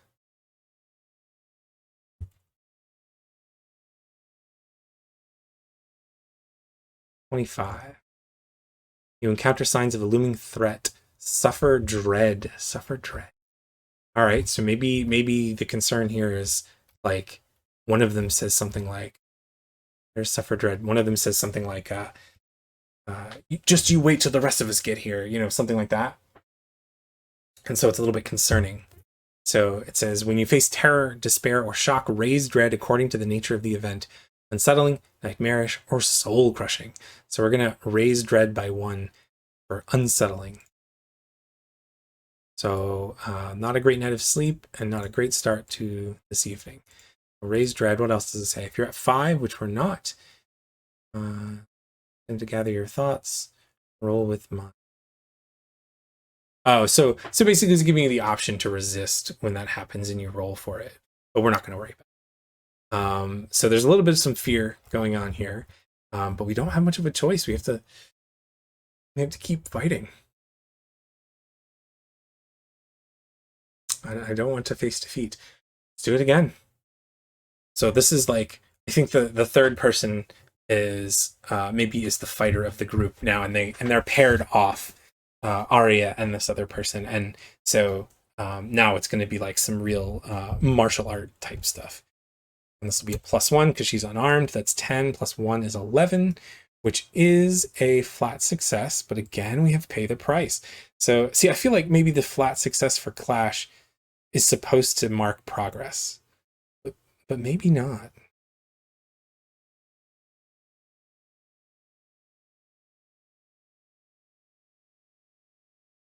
Because this doesn't do anything about progress. The only thing for progress is Clash. Huh. Very odd. Okay, well, so that wasn't enough, so we're paying the price again. And I think the price here is just that we're on a timer. Yeah,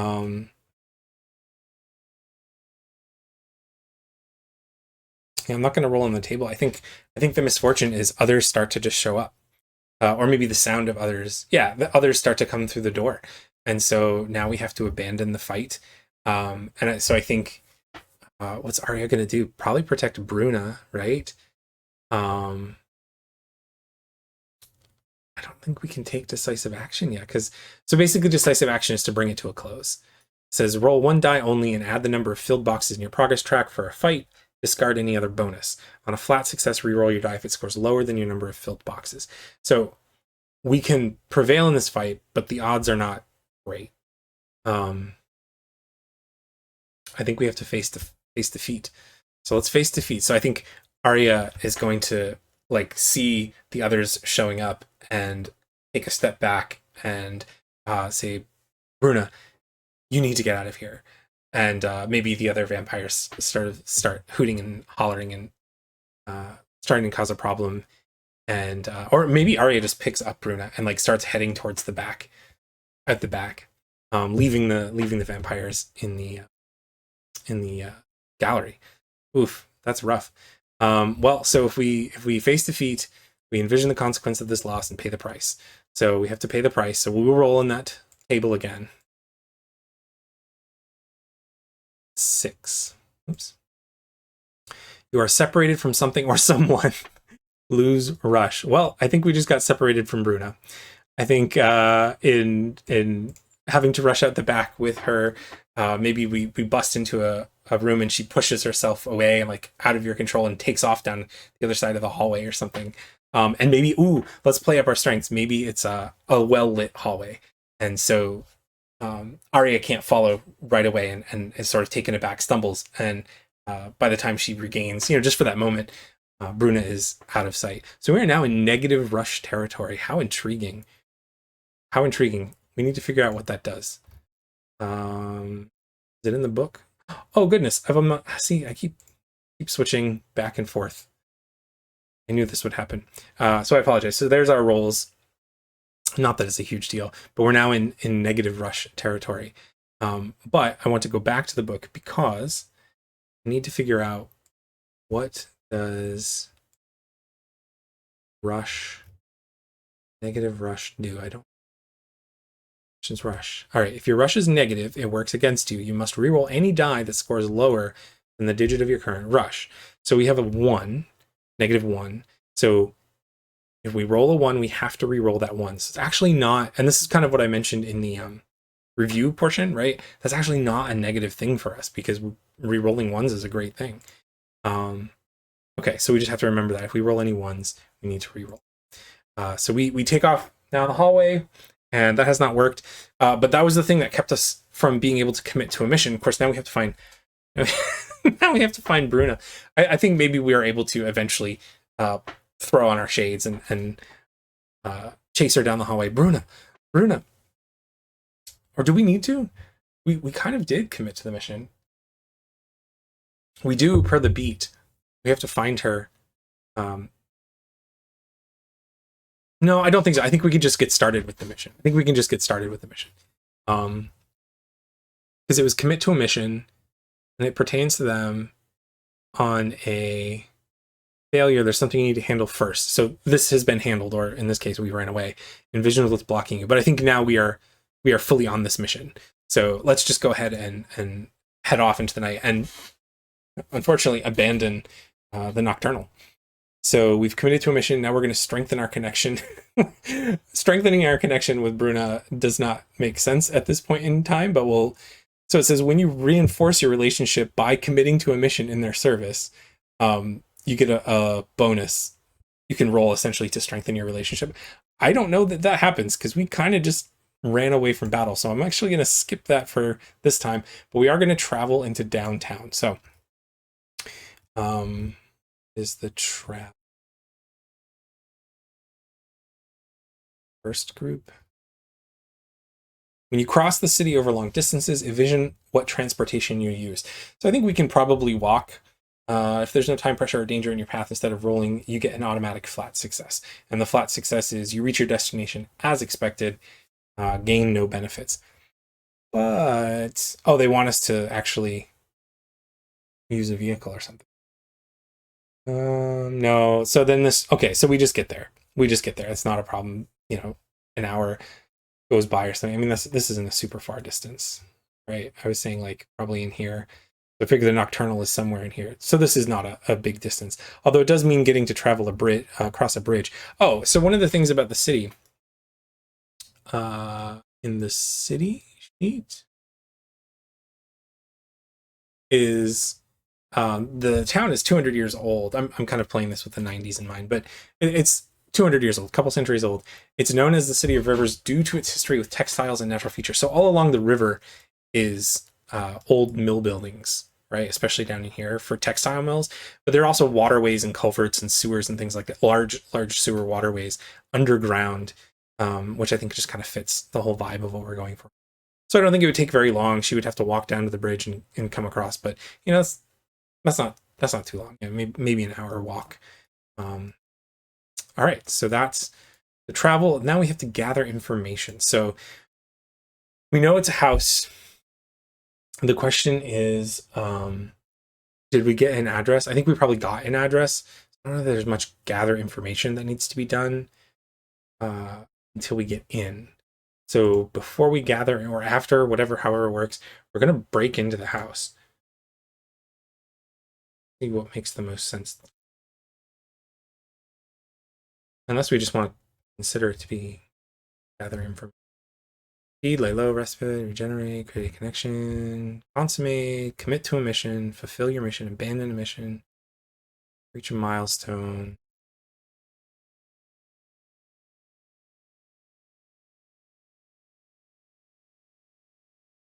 I don't think any of that applies. So we'll call it gather information. So it's the idea that she is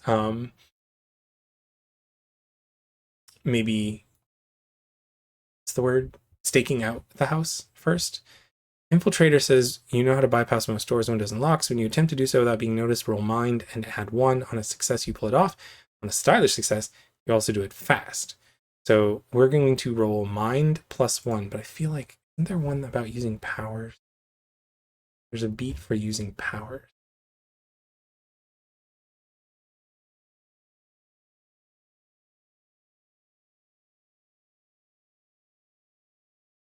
Maybe not.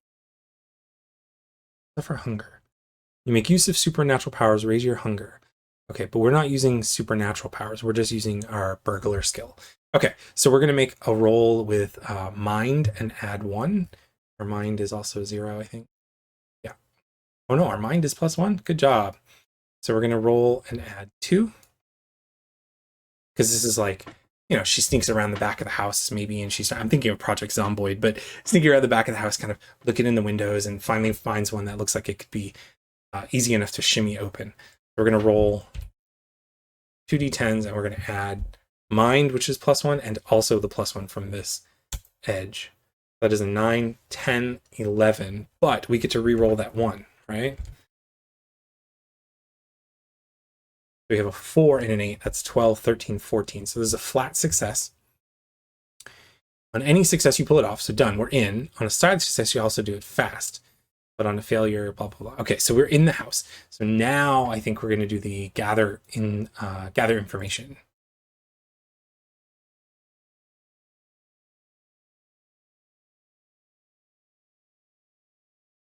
think I would like these alphabetized. maybe I'll make a Google Doc and alphabetize them all just to make it easier to find. So gather information. So when you seek or analyze information or evidence by searching for clues, which is kind of what we're doing, looking for rumors, scanning your memories. So this is a role with mind. So we are trying to find something that looks like a work in progress that might indicate. So maybe we've broken into like the studio around back. And of course, if it's photography, there's going to be a dark room. So maybe she starts poking around and looking and trying to see in the dark room, does the weird turny door thing and gets inside and tries to look around and see if she can find any finished photos of sunsets that could be authenticated. So we're going to do gather information. It says roll with mind. So we're going to roll mind, which is +1. Another 1 and 8. Look at that. A 1 and an 8 and a 1 and an 8. So we have to roll that 1. So we get an 8 and an 8 +1. So that's 17. So this is a stylish success. You learn something helpful and specific, ask the oracle what it is, and gain 2 rush. So we're going to gain 2 rush. Oops. Make sure we don't re-roll 1s anymore, but we do have a positive rush. And it says, ask the oracle what it is. So what did we find out that was extra? According to the oracle.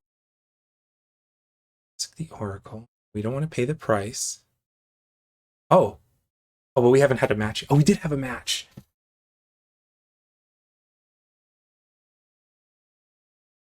Oh well, that's all right. We might have had to do something special there for that match earlier. So ask the oracle. When you seek to resolve questions, discover details, draw a conclusion, spark an idea, ask a yes/no question, or pick 2. So I think we're not going to ask if it's authentic. I don't know that we want to steal anything else. Else would make sense.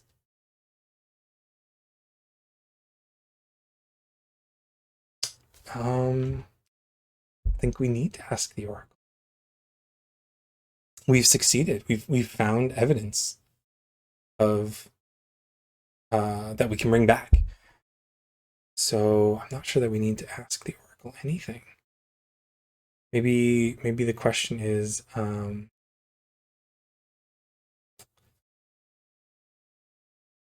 yeah, no, I don't have a good oracle question. So let's just move on. We're not going to get caught up in it. We'll just move on. We're not going to bother asking the oracle. So we've got the stuff. We're going to travel back, but we know that we're just walking, and so that we don't have to do anything fancy for traveling. We've gathered information. We're going to reach a milestone. So reaching a milestone is when you make headway in your mission by overcoming a critical obstacle, gaining a meaningful insight, acquiring a crucial item, resource, blah, blah, blah. You can mark progress according to the rank of the mission. So we're going to do that, which is the 3. Actually, those guys are gone. They're no longer an issue. Oops.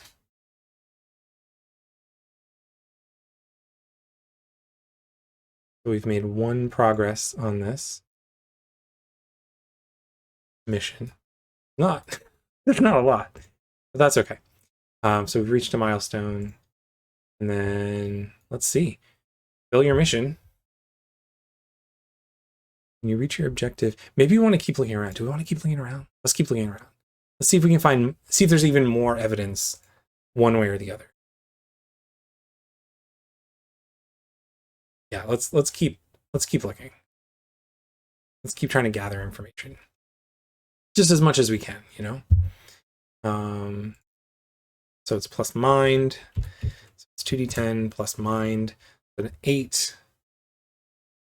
9. But that is not enough. So gather information. Your investigation throws you into danger or reveals an unwelcome truth. So I think we've been caught. I think we're sort of rummaging around. We've got one thing in our pocket that we've already grabbed, some negatives, and somebody starts to come in the dark room, and so we are sort of now caught. Now, I don't really want her to fight, and she's not supposed to beat up Vlad. This was supposed to be an an easy situation, right?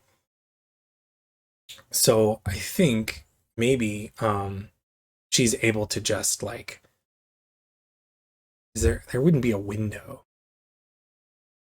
Yeah, let's do that. So let's say there is a window, but let's say it has a blackout curtain over it, right? Like it's all set up.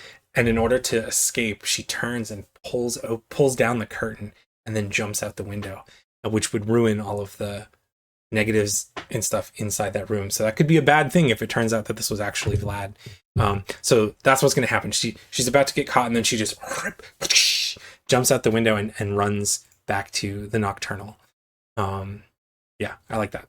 So so she was only able to get the one batch of negatives.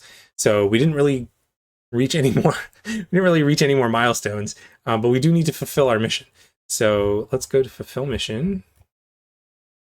When you reach your objective and conclude your mission, roll 1 die and add the number of filled boxes in your progress track for this mission and discard any other bonus.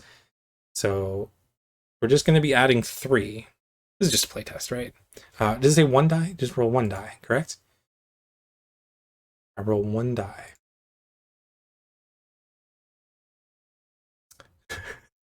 So it's a 2. Discard any on a flat success, which this is not. This is just a failure.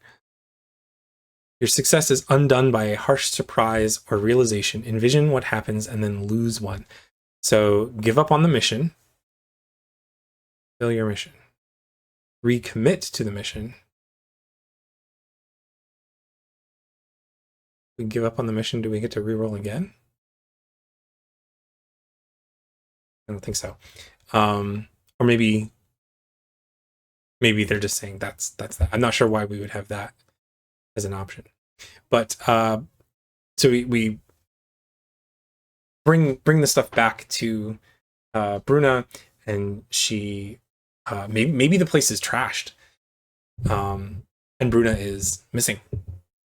And so the success of this mission being undone by a harsh surprise or realization. The harsh surprise is she left Bruna to hang.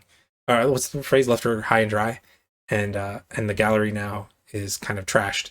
And so she still got the negatives, but she may have just destroyed everything else. So I think recommit to the mission. Roll 2 dice, choose the lowest value, and clear that number of progress boxes, and then raise the mission's rank by 1. Okay, so we're going to roll 2 dice. Now we get big numbers. The lowest one is 6. So we're going to clear that many progress markers. We had 3. And then we're going to raise the rank. So this is going to become rank 2 instead of rank 1. Suddenly, not such a simple task. So clearly something more is going on here. So that's that. And then I think strengthen your connection. No, we're not strengthening connection with Bruna because she's not there. And then gaining experience. We're not really gaining experience because we didn't we didn't do anything. Where's the gain experience? I think you only do that when you finish a track. Oh, come on now. Lose rush. No, one of those. Restoration. Connection.